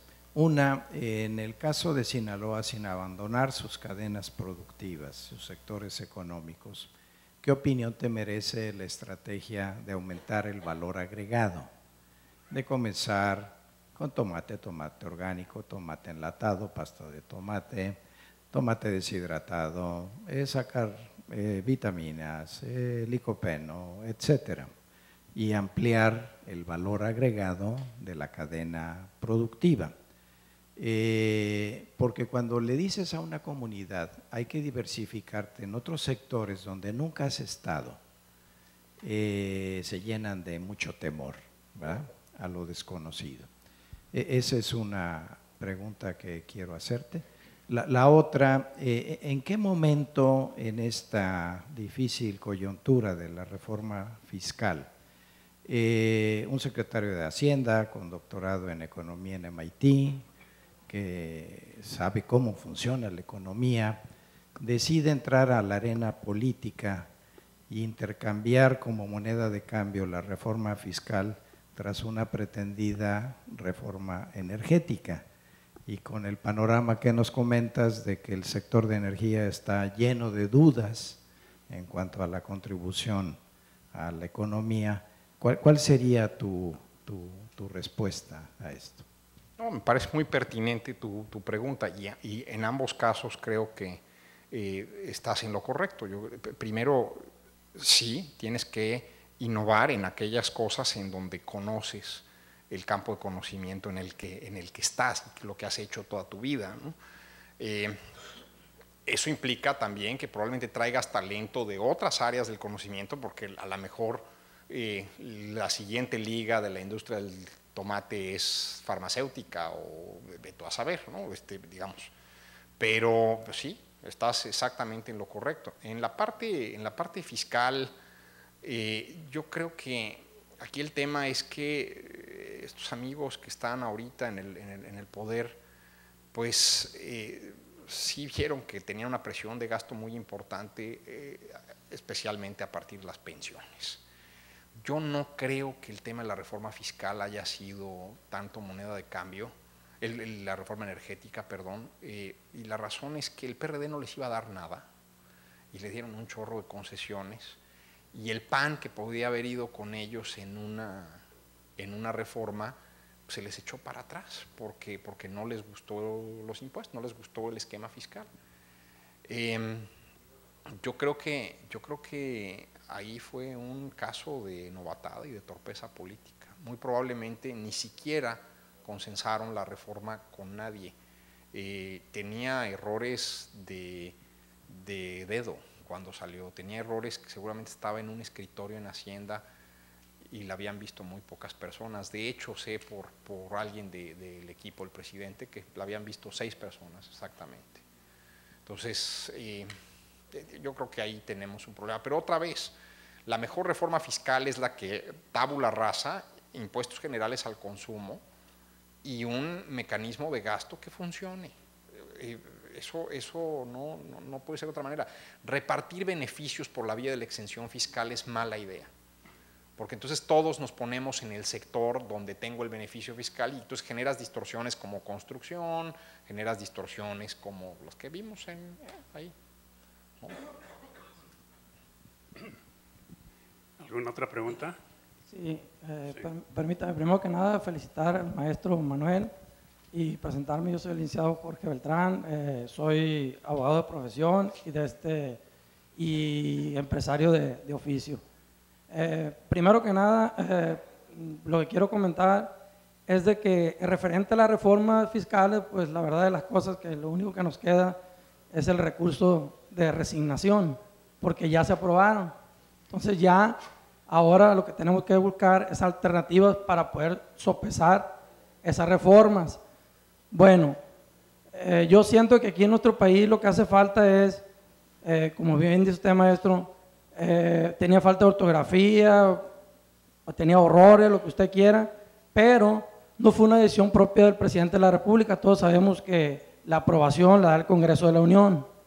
Entonces por ahí el Congreso de la Unión, todos dijeron que sí. Bueno, posiblemente nosotros ya no estamos a tiempo para todos los sectores, tanto empresariales, científicos, académicos y demás, pudimos haber, no sé, tratado de prevenir esto, pero en su caso ya se dio, ¿no? Y ya como dice un dicho muy antiguo y muy viejo, palo dado de nido lo quita. Bueno, Ese es el primer punto. El segundo punto es, nada más para conocimiento del maestro, de que los terrenos ejidales, a partir del año de 1991, que sufrió una reforma a la ley agraria, se le permitió a los ejidos poder vender sus terrenos. O sea, ya cualquier particular puede comprar un ejidatario y es su decisión o no seguir siendo ejidatario o un pequeño propietario. De igual forma se le permitió al ejido arrendar sus terrenos en todo o en parte. Digo, para aquellos que tengan la visión de poner un desarrollo agrícola, por decir algo, una vinatería o una huerta, por decirlo de alguna manera, ahí están. Hay muchos terrenos que tenemos aquí en Sinaloa que además de diversificar los granos, que ahorita más que nada es el maíz, es una gran opción. Y ya la tercera participación en última es que siento que nosotros como empresarios debemos de buscar el apoyo por parte del gobierno, si se puede federal, estatal o municipal, para regular la cuestión inmobiliaria, porque como bien dice usted, está un dinero en manos muertas, como decíamos en los años de la conquista española, que el dinero estaba en manos de la iglesia y que era un dinero en manos muertas. Bueno, el inmobiliario ahorita estamos en un sistema parecido a aquel sistema de manos muertas, pero la cuestión aquí es esta. Tenemos reglamentos nosotros donde no se permite que se construyan conjuntos habitacionales a más de 1000 metros del centro de población o del núcleo de población. Tenemos fraccionamiento, por decirlo de alguna manera, Los Ángeles y demás, que no conozco ahorita porque la verdad la ciudad ha crecido muchísimo, que se dieron los permisos para que se construyeran. Adelante, eso nos acarrea un costo que usted decía sobre el transporte hacia esos lugares, o sea, más costoso, más tiempo y hace improductivo a lo que es a las personas que están ahí, o sea, como empleados. Tratándose de inmobiliarias, yo pienso que también se debe regular, o sea, en ese mismo sentido, la cuestión de la renta, o sea, por parte del arrendador, porque no tenemos una regulación en ese sentido. Tú vas a una plaza comercial o vas a una plaza y ves que inicia, la construyen, inclusive no terminan los locales en construcción, cuando ya tienen rentado todos los locales. Está muy bien, perfecto. Pero ¿qué pasa? Esas empresas o esos pequeños comercios no duran más de 3 o 4 meses. ¿Por qué? Porque entra pagando una renta de 10, 20 mil, 15 mil, 18 mil y arriba de 10 mil pesos. ¿Qué pasa con esto? Le afecta tanto al arrendador, a lo mejor el arrendador lo mira como una especie de un negocio por el hecho de estarlo rentando, pero sus arrendatarios no duran en los locales, o sea, los pequeños empresarios no duran en los locales porque están muy elevadas las rentas. Entonces llegan, dejan su depósito, sus 2 meses de adelantado de renta o 2 meses de depósito y su primer mes de renta, más aparte los meses que está obligado por decir algo en un contrato, y a final de cuentas este microempresario o empresario, si tenía 200, 300 mil pesos o 500 mil pesos o 1 millón, lo que usted guste, los pierde y se va a un dinero muerto porque no tenemos regulado hasta ahorita la cuestión inmobiliaria en cuanto a eso. O sea, el dueño dispone de la renta y es toda mi participación. Muchas gracias por el espacio y se lo agradezco. Muchas gracias, que ya se me estaba olvidando la primera. Déjame, en el tema del ejido estoy de acuerdo, ¿no? Digo, el presidente Salinas hizo una reforma importante, pero esa reforma se quedó trunca, se quedó bastante incompleta por 2 razones, ¿no? Primero, que tienes que pasar por la asamblea ejidal para poder vender, lo cual hace que haya ahí una mafia que pues la que decide si se vende o no se vende, y luego mucha gente se tiene que quedar atada a su tierra. Si tienes 200 hectáreas, pues no tienes bronca, pues tienes 2, esa es una cruz muy pesada, ¿no? Porque esas 2 hectáreas no te van a dar para mantener a tu familia y si te vas las pierdes, ¿no? Entonces ahí tienes un tema. Entonces, y la parte registral, que esa sí está en el resorte de la autoridad local, la parte notarial y registral. En este país necesitas ser amigo de un gobernador para ser notario, ¿no? Entonces lo que hay que es presentarle más abogados a los gobernadores, ¿no? Y que haya más competencia en la parte notarial. Incluso reformas legales para que el Estado pueda dar la fe pública. La fe pública es una función primigenia del Estado. Roma se la entregaron a los escribanos, que luego se convirtieron en los notarios, pero no necesariamente tiene que ser así, lo puedes echar para atrás y el Estado podría dar la fe pública. Y podrías generar esquemas de mutualidad, ¿no? Como los que tienen los franceses. Los franceses tienen un seguro mutual en donde si el notario comete un error, la mutualidad paga el error, pero ese error le cuesta la patente y entonces cambias al notario. Entonces, yo creo que tendríamos que cambiar esa parte de México. El problema es reformar para que no cambie nada, ¿no? O sea, las leyes cambian, pero pues, se cambia nada más semánticamente y lo que está atrás no cambió en nada. Entonces, ahí tenemos un problema. En la parte de los impuestos, pues en realidad no votaron todos los diputados, man. Con los puros votos del PRI, del Verde y de Nueva Alianza la pasaban.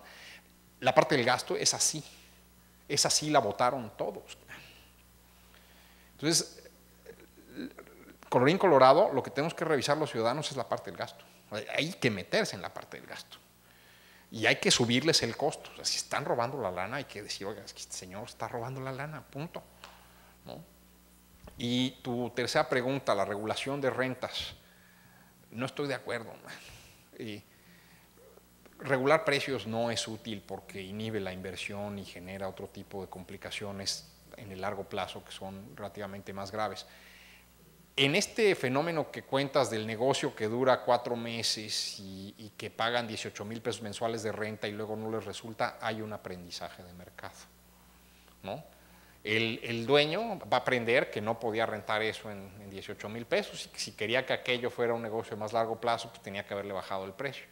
El otro cuate va a aprender que pues no tenía por qué rentar a 18,000 pesos, que realmente no daban, ¿no? Entonces, yo veo que eso es sano. Igual, si el ejidatario vende por su propio albedrío y no tiene que pedirle permiso a nadie, hay un aprendizaje de mercado. Nuestras leyes en ese sentido son paternalistas. La ley agraria, el tema no hay prescripción en asuntos agrarios. Entonces, yo puedo traer un título de propiedad de la época de don Porfirio. O sea, de veras, mi casa, que es tu casa ahí en Puebla, pues tenía yo un parque en medio, que los vecinos pues decíamos es que esto es nuestro, pero no teníamos el título de propiedad. Y un área común. Entonces, de repente, pues, oiga, ¿y de quién era esto originalmente? Pues de Hernán Cortés, cabrón, ¿no? Sí, ese es el primer título de propiedad, ¿no? Se lo dio el rey de España de aquí hasta Oaxaca, ¿no? Tenemos que cambiar eso. Tenemos que cambiar eso. Es un tema de Estado de Derecho, ¿no? Bien, antes de la siguiente pregunta, nada más quería yo preguntar qué tanto tiempo hay disponible para... ¿O qué tanto tiempo tiene Manuel? Yo me voy a las 5:30. Perfecto. Una pregunta más. Bueno, yo quiero celebrar, ¿no?, la disposición de Codecin para realizar este tipo de eventos. La verdad son muy aleccionadores, más para quienes nos desarrollamos en el servicio público y tenemos la oportunidad de escuchar, ¿no? Y además el sector privado se nutre mucho de tus apreciaciones, maestro. Yo quisiera nada más puntualizar desde la visión del INCO. El tema de la reforma fiscal fue un parto doloroso para este gobierno, usted lo mencionaba, es cuando ponía la foto de Luis Videgaray, este hombre popular al principio de año, ya no lo es tanto hoy. Sin embargo, ¿cuál es la proyección del INCO en cuanto al desarrollo o el crecimiento que va a tener nuestra economía a partir de esta reforma? Si la va a tener. O ¿cuál considera el INCO que haya sido la gran visión o la no visión que tuvo el gobierno federal para impulsar decididamente esta reforma? Esta reforma nos va a dar a nosotros crecimiento, esta reforma va a sacar a México de la crisis, esta reforma es paliativa. ¿Cuál es la situación económica nacional? ¿Estamos en recesión? ¿Estamos en crisis? ¿Estamos en crecimiento? ¿Qué está pasando? Porque el 2.5% que en algún momento planteaste en tus gráficas, maestro, pues ya ha venido cayendo el índice. Se dice que México va a crecer menos de un punto porcentual este año. De alguna manera estamos en problemas. ¿Qué podemos esperar entonces para el próximo año? Y bueno, más que para el próximo año, en el mediano plazo. Pues muchas gracias por tu pregunta, muy pertinente. Si te acuerdas la gráfica del petróleo, la podemos ver, la podemos poner, porque a lo mejor esa nos ayuda, la que es como una U invertida del sector petrolero, y esa igual nos ayuda a entender el PIB nacional. A lo mejor puedo hacer ahí una explicación. Realmente hay dos mediciones, hay una que es la que publica el INEGI del PIB trimestral Y ese es como un electrocardiograma, ¿no? O sea, ahí ves, era la línea azul que se veía como un electrocardiograma, esa mera. Y entonces, lo que hacemos para hacer pronósticos de a dónde va esto, pues es sacar la tendencia pura de los datos. Pues ahí usas un filtro de ajuste y entonces con ese filtro sacas la línea roja, que es la tendencia pura de hacia dónde va la economía, ¿no? Y esto, si lo haces para un sector, lo puedes hacer para todos y en consecuencia pues puedes tener una estimación de qué pasa con la economía mexicana. La realidad es que la tendencia de largo plazo de la economía mexicana es crecer 2,5. El electrocardiograma, que es la parte azul, pues se te fue abajo este año y pues vas a crecer 1,2. ¿Cómo hacemos estos pronósticos? Bueno, pues mira, no es física nuclear, aunque a veces te lo hacen parecer como si fuera. Si tú me preguntas en enero de 2014 o ahorita cuánto va a crecer la economía mexicana, la esperanza de largo plazo con estas herramientas de pronóstico es 2,5. Si me preguntas en marzo, que sale el crecimiento del primer trimestre, en abril por ahí, ¿no? Entonces, si creció arriba de eso, ¿yo qué hago? Pues hago una ecuación donde tengo un dato certero, luego tengo 3 incógnitas, meto aquello a una licuadora estadística y te doy una nueva tasa de crecimiento. Y si me vuelves a preguntar en julio, que salió el segundo trimestre, pues ya nada más tengo 2 incógnitas, que son los 2 trimestres que hacen falta, pongo el dato certero, meto aquello a la licuadora estadística de todos los datos y otra vez, ¿no? El chiste está en que si me preguntas ahorita cuánto va a crecer la economía mexicana el año que entra, pues mi pronóstico es 2,5. Ya que salga el dato del primer trimestre, pues entonces empezamos a ver si vamos a estar en el electrocardiograma arriba o abajo de la tendencia a largo plazo. Pues lo que yo te diría sobre el tema del crecimiento. Ahora, ¿cuánto le va a pegar la reforma fiscal? Es difícil saberlo. La gente se ajusta a este tipo de cosas y encuentra la manera de eludir y de evadir los impuestos y de hacer, entonces, y eso no fácilmente te lo capturan los modelos. Yo creo que es una reforma draconiana, ¿no? En el sentido de que si es una reforma dura, tiránica, ¿no? Pero pues también creo que es fácilmente reversible. Y el año que entra la economía va a crecer simplemente por un efecto de rebote. Lo que pasa es que nuestro pronóstico sí está cada vez más cerrado. La encuesta de especialistas de Banco de México a inicios de 2013 indicaba 3,5%. Entonces, pues eso también tiene implicaciones de que agotamos el modelo de negocio en una bola de sectores de la economía y pues ahí tenemos que ponernos a pensar qué vamos a hacer, ¿no? Porque podría cambiar esa tendencia a largo plazo, ¿no? Pero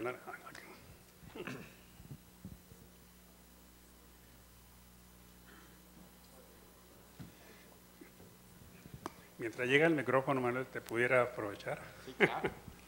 Tú y yo estuvimos en el Congreso del COMSEA de la semana pasada y fuiste moderador ahí del secretario de Energía. A mí me pareció que era un mundo feliz lo que el señor estuvo diciendo ahí, fue una excelente conferencia, pero ¿qué opinión te merece de todo lo que planteó él ahí dentro de su conferencia, que entre paréntesis, para mi gusto, fue una de las más brillantes? Bueno, mira, yo creo que es una reforma sensata hasta dentro de lo que cabe. Creo que el desarrollo de todo el shale oil y shale gas, todo el petróleo y gas de lutitas, que es esta tecnología nueva para sacar de estas arcillas de las lutitas petróleo que no era recuperable antes, no se va a dar sin un buen esquema de concesiones. Si no tienes un esquema de licencias y concesiones, no vamos a tener nada ahí. Y la parte de aguas profundas, pues ese sí, pues es como una serie de 50 volados, ¿no? Es como ir a Las Vegas y pues ahí realmente a lo mejor encontramos petróleo, a lo mejor no. En la parte de lutitas además tienes un desarrollo mucho más integral. Si ves lo que ha pasado en Texas, por ejemplo, en Eagle Ford, que es la cuenca que se continúa desde Estados Unidos hasta México, pues se ha creado muchísimo empleo a partir de este tipo de producción y negocios muy exitosos. Hay estimaciones, por ejemplo, del estado de Texas, que en términos de ingreso, de lo que le representa al gobierno, bajo un esquema de concesiones, es equivalente al predial de 200,000 casas. predial de Texas, que sí es predial en serio, es predial de 5 o 6%. Entonces, yo creo que hay que tener cuidado con esa parte. A mí me da la impresión de que el gobierno actual quiere mantener el control de este sector porque pues siempre ha considerado que es un área muy estratégica, pero si quiere mantener el control en esta parte no vamos a poder desarrollar el potencial de Lutitas. Pues lo que le preguntaron ahí, pues tú lo viste, ¿no? Que cómo se iba a manejar la corrupción del sindicato de Pemex y eso, y el hombre pues nada más sonreía pacientemente, ¿no? La verdad no nos dio respuestas tan puntuales. Gracias, Manuel. Manuel, una pregunta. Una de tus gráficas hablaba de la baja productividad de la inversión bruta fija en el país y estoy totalmente de acuerdo con ello. Hay un gran apetito por hacer obra pública, en eso creo que estamos de acuerdo. Obra pública a nivel federal, estatal, municipal, la calle, el hospital, la clínica, porque quizás es el último reducto de la corrupción pública y privada, hay que decirlo claro y fuerte.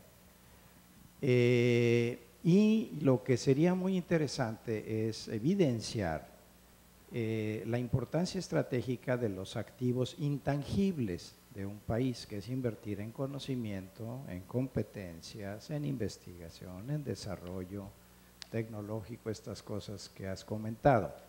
En la modelación que hace el INCO, ¿ha ocupado algún ejercicio la relación causa-efecto de invertir en activos intangibles, estratégicos de conocimiento y competencias, y cómo afecta la productividad y valor agregado de los sectores económicos?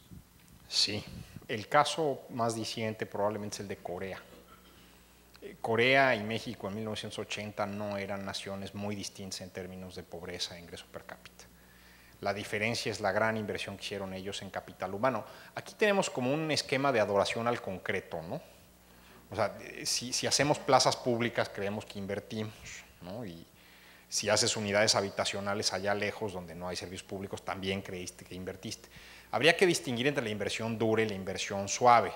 Una de las cosas con las que IMCO está abogando mucho ahorita es el tema del transporte de carga, ¿no? Estar restringiendo pesos no te va a resolver el problema de los muertos en carretera, porque hay una realidad y es que el full es mucho más lento, es un vehículo más pesado. Los accidentes que ocurren con full son como los accidentes de los aviones, ¿no? Son accidentes dantescos, espantosos, pero no porque haya ese tipo de accidentes vas a prohibir el avión, ¿no? Más bien lo que tienes es una regulación adecuada para ese tipo de transporte. Y tendríamos que estar invirtiendo en equipos de GPS, tendríamos que estar invirtiendo en la red celular, tendríamos que estar invirtiendo en cajas negras, tendríamos que estar invirtiendo en el monitoreo electrónico de ese tipo de transportes. Esa también es inversión en infraestructura, se nos olvida. Las casetas, tú podrías desmantelar la mitad de la estructura de cobro de autopistas federales de un plumazo, con una medida muy simple. Nada más cobras una vez. La probabilidad de que tengas que regresar por el mismo lugar es del 95% y entonces pues la cobras una sola vez, ¿no? Y quitas la mitad de la caseta, quitas la mitad de los empleados, quitas la mitad de las broncas. Podrías eliminar el efectivo de las carreteras, ¿no? Esa es una fuente también importante de corrupción y que hace que luego los modelos financieros no funcionen, pero además que te permite el pago electrónico con dispositivos como TAG o Televía o llave, te permite medir velocidad, por ejemplo, ¿no? Si el sello de tiempo de entre una caseta y otra no corresponde al límite de velocidad, ahí en ese momento haces efectiva la multa en la tarjeta de crédito del usuario. Entonces, yo creo que hay una serie de cosas que tienen que ver con bancarización, por ejemplo, que también son inversiones que tendríamos que estar haciendo. Y la parte de inversión en intangibles, ahí tenemos que eliminar el gran dispendio que hay en el sistema educativo. O sea, realmente países como Uruguay tienen mejor desempeño en matemáticas que nosotros y le invierten mucho menos a cada chamaco.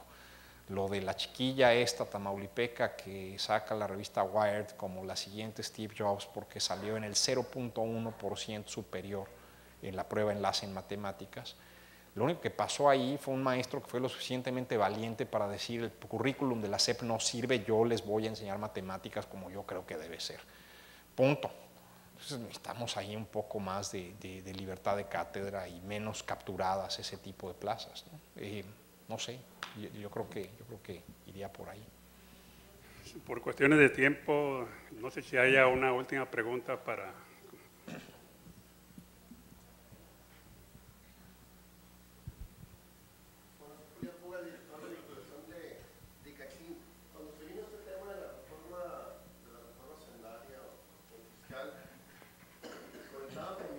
Compañeros, un asunto, el asunto en la siguiente dirección, que me latía la reforma, lo digo como una opinión no académica, sino como ciudadano, y le decía a los compañeros, les enfatizaba que era una opinión muy intuitiva, que era una opinión que partía de un análisis objetivo, pero que vista de lejos la reforma me daba buena espina.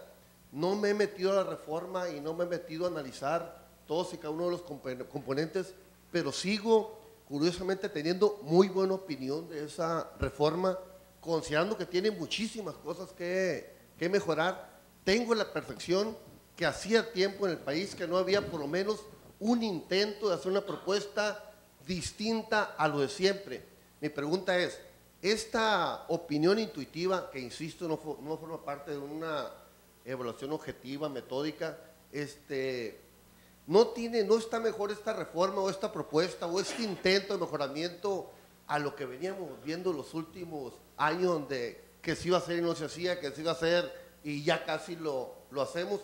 Tengo la convicción de que el país iba a estar mejor con los ingresos, por lo menos en el mediano plazo, 2, 3, 5, 6 años, con esta reforma, que habernos quedado cruzados de brazos.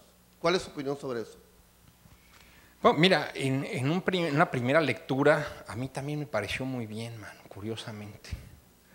Estoy de acuerdo contigo. Sobre todo la parte de construcción, toda la parte que se eliminaba la deducibilidad fiscal de la reserva territorial, que iban a meter al contrato de arrendamiento a tributar en IVA, un control mucho más estricto del contrato de arrendamiento, menor deducibilidad de los intereses de las hipotecas. Me daba la impresión de que iban a movilizar el mercado de vivienda usada y que iban a formalizar esta actividad que, a pesar de que pesa 20% del Producto Interno Bruto, es informal. O sea, realmente la gente en México renta de palabra, ¿no? Con un contrato rarísimo que no puedes llevar ante ningún juez porque pues ahí se va a revelar que no estás pagando los impuestos, ¿no? Pero donde te generas garantías y donde generas ahí un esquema que está por afuera del Estado mexicano, ¿no? Eso lo quitaron, eso no pudieron echarlo a andar, que era la parte como de corrección del sector, y pues dejaron una serie de cosas que pues, a mí sí me parecen medio absurdas, la verdad. La parte de impuestos al azúcar es como un IVA suave, ¿no? Ahí van a gravar la mayor parte de los alimentos de los mexicanos, porque pues ahí pues a todo le ponemos dulce. En México la verdad es que consumimos una cantidad importante de edulcorantes. La verdad, eso te puede ayudar con los temas de obesidad y eso, pero tampoco me parece como la solución óptima.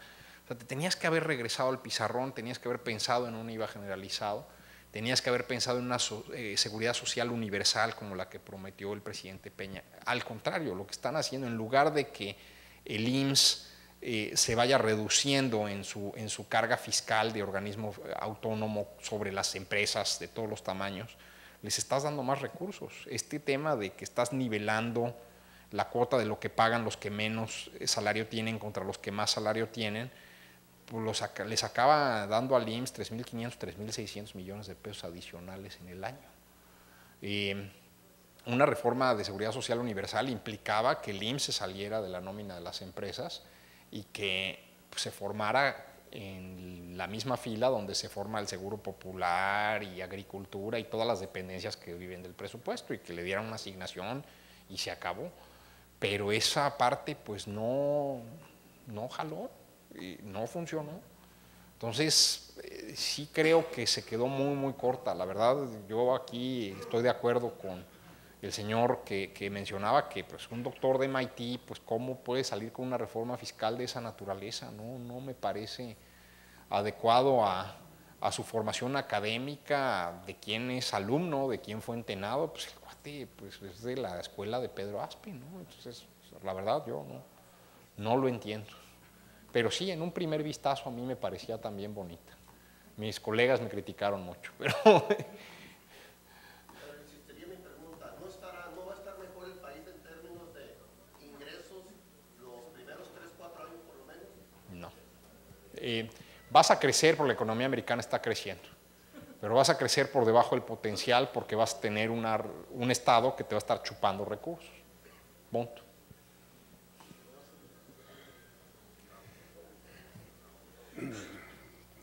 Ya habíamos. Yo voy a dar mi punto de vista aquí al compañero. Me parece que la reforma fiscal fue muy brusca. Es claro que debemos de seguir buscando que haya más contribuyentes, pero lo mismo que pasó por el TLC fue muy brusco, y entonces acabó con muchas de las empresas. Aquí en Sinaloa tenemos un fenómeno muy claro y muy cierto. Hace 20 años había mucha agroindustria y toda se terminó. Nos fuimos por el monocultivo y el monocultivo nos llevó al maíz, que es el producto agrícola más barato del mundo, lo que nos lleva a empobrecernos. Vivimos en Sinaloa de lo que derraman los gobiernos, ¿no? Los que están mejor obviamente son los que están en el gasto, como dice nuestro compañero, en la obra pública, ¿no? Y algo mucho de dólar que circula. Eso sostiene la economía aquí, pero el campo se ha empobrecido. Y la diversificación deberíamos de verla desde otro sentido, porque yo quisiera que me definiera en esa gráfica de la inversión, que me fraccionara cuánto es inversión pública y cuánto es inversión privada. Creo que el 90% es inversión pública que se ha hecho mal y por eso tenemos estas crisis. Un país rico con petróleo de $150 y de $100 no hemos podido resolver nada sino crear más pobreza. Entonces, aquí en Sinaloa es claro porque yo lo he vivido, fui pequeño industrial hace muchos años y me he dado cuenta que la energía sí es muy importante. Aquí los productos del campo no están en el mercado de consumo, están en origen. Los que mandamos de exportación no van a destino, van a origen. O sea, los productos agrícolas aquí, como decía el otro compañero acá, el tomate, ¿no? Vale como fresco, industrial no vale, porque en otros lugares de México, como Guanajuato, ya están produciendo más tomate que nosotros, y en verano, con mejores condiciones, entonces eso nos quita competitividad. La energía, sin duda, nos viene a dar el tiro de gracia, porque todo para aquí nosotros es origen. Para competir produciendo tomate, produciendo frijol, tenemos que poner flete y esto viene a reducir nuestros precios de venta. Entonces, definitivamente la energía, yo no sé, pero creo que la reforma hacendaria es para sustituir el millón de millones de pesos que pagó de impuestos Pemex. Pemex sí tiene con qué modernizarse. No creo que sea necesario que sigamos vendiendo la patria. Ya es suficiente que venga Home Depot, que venga Walmart, que venga todo, para venir a invertir. Desde temprano hablamos de inversión al Estado, pues, que vengan a invertir todos y nosotros no lo podemos hacer. Yo quisiera que usted viera en realidad, o que nos dijera, ¿qué más podemos hacer si lo básico es que no producimos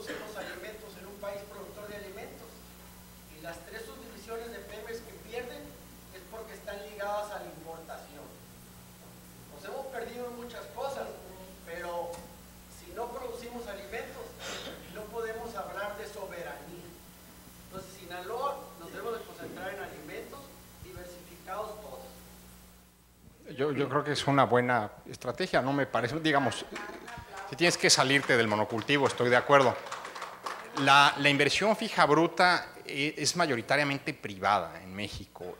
Son 22, 23 puntos del Producto Interno Bruto, de los cuales 5 o 6 son del sector público y 17, 18 puntos son de inversión privada.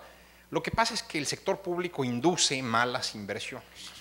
O sea, ¿por qué estamos sobreinvertidos en maíz? Bueno, pues porque ahí están los subsidios.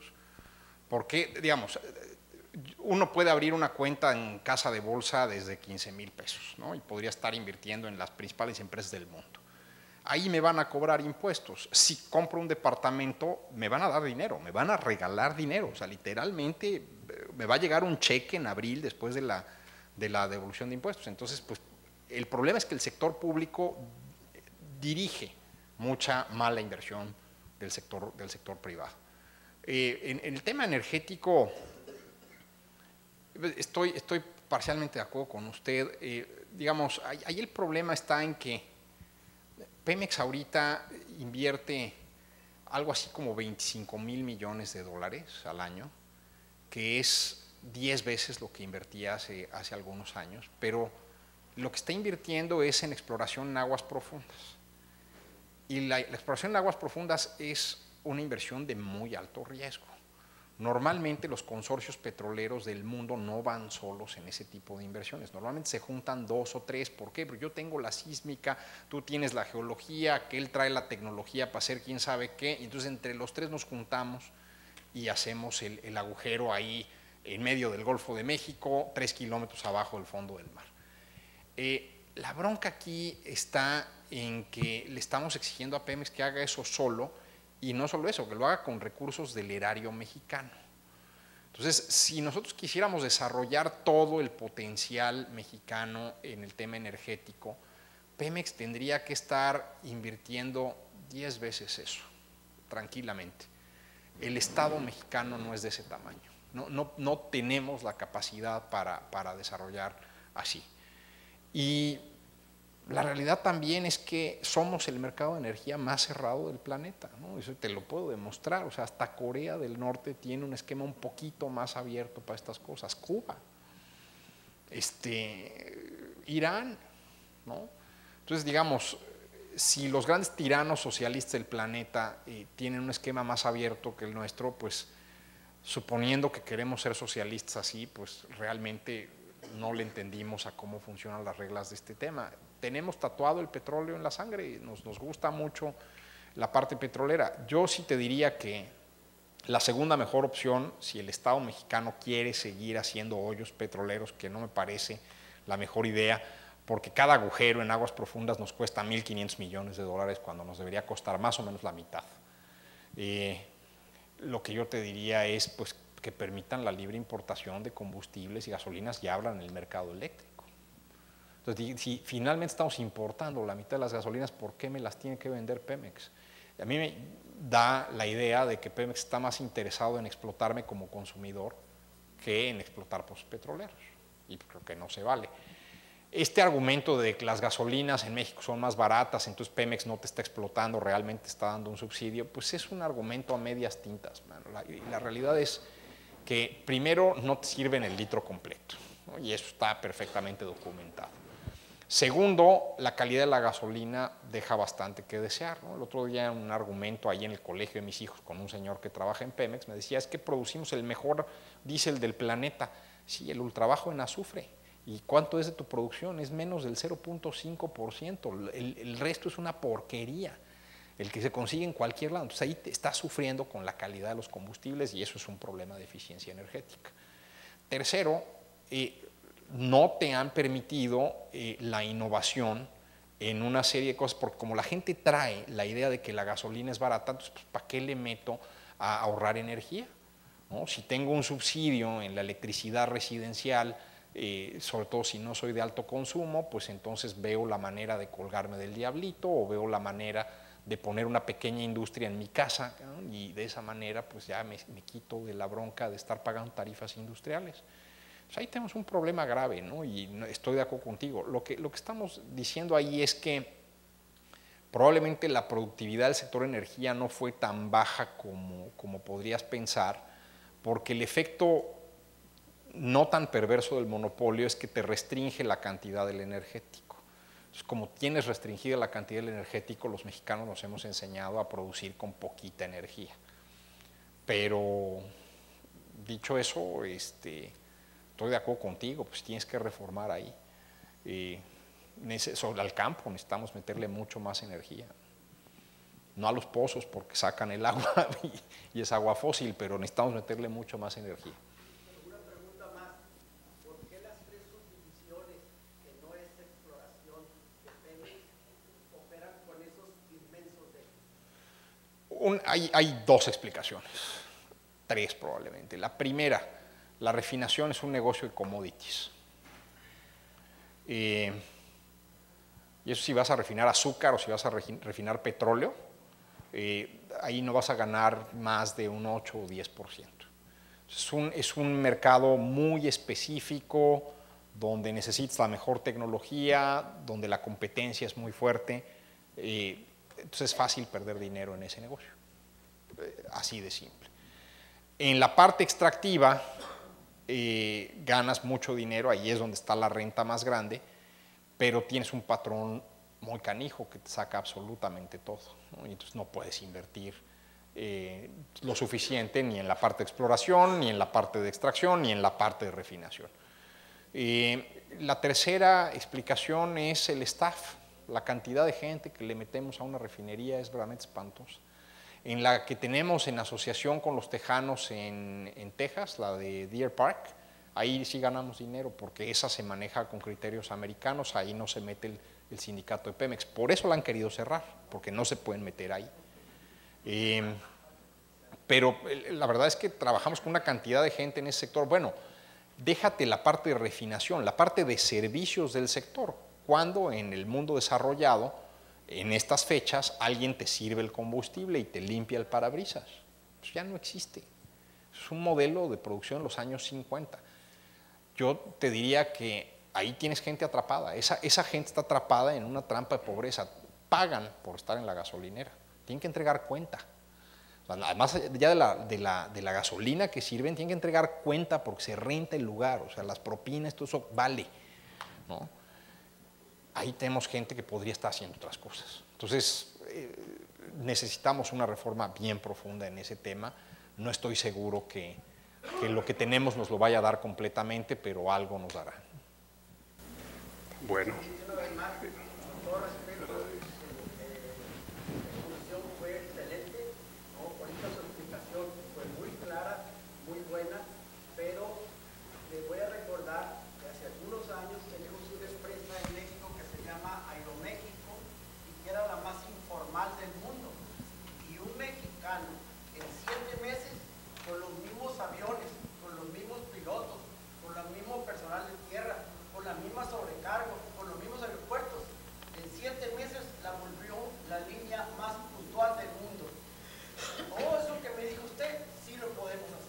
Estoy de acuerdo.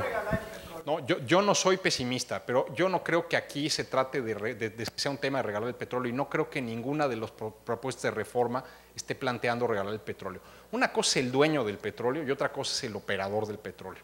El Estado noruego es el dueño de todo su petróleo. Lo que pasa es que a veces lo saca con su empresa, a veces le permite a otras empresas sacarlo y obtiene unas regalías a partir de sacarlo. Aquí la pregunta es de qué tamaño es lo que el gobierno quiere extraer de esto. El government take, que es lo que le saca cada barril de petróleo, en México es de los más altos del mundo. Estamos sacando $90 para el gobierno por cada barril de petróleo. El costo de extracción es muy chiquito, pero ese petróleo ya se acabó. ¿Sí? Ya nos tenemos que mover a petróleo más difícil, en donde vamos a tener que compartir la ganancia con el cuate que ya le pensó cómo sacar ese petróleo de la tierra. No es un tema como el de López Obrador, no es hacer pozos de agua. Estos ya son temas que tienen una complejidad mucho más grande. El tema del petróleo y el gas de lutitas, bueno, fracturar una roca y abrirle la capilaridad del cuarto del grosor de un cabello humano al grosor de un cabello humano para con agua, jabón, sal, sacar gas y petróleo y no perder nada en ese proceso, a mí verdaderamente me parece increíble. Es minería horizontal, es un sitio perfectamente confinado para que no te contamine mantos de agua. Ahí no vamos a poder sacar $90 por barril, ahí vamos a poder sacar 40. Pero yo quiero que saquemos 40 y no que se quede ahí tirado. El día de mañana el panel solar va a valer nada, ¿sí? La siguiente energía va a ser la solar. ¿Y qué vamos a hacer con nuestro petróleo abajo de tierra? Vernos ridículos, es lo que vamos a hacer, porque no lo podemos sacar solos. Ese es el tema. Entonces, digamos, yo soy a favor de la reforma energética, pero usted puede estar en contra y que no haya ningún tipo de participación privada en el petróleo. Entonces, si no hay participación privada, que haya competencia, que cualquiera pueda vender gasolinas. Porque si el gobierno quiere explotar pozos petroleros, que siga explotando pozos petroleros, chido. Pero a los consumidores, ¿por qué? Agradecemos la participación del maestro Molano y del licenciado Maldonado. Asimismo, agradecemos su asistencia a la conferencia Retos para la Competitividad de Sinaloa. La presencia de diputados electos, funcionarios públicos, empresarios y académicos.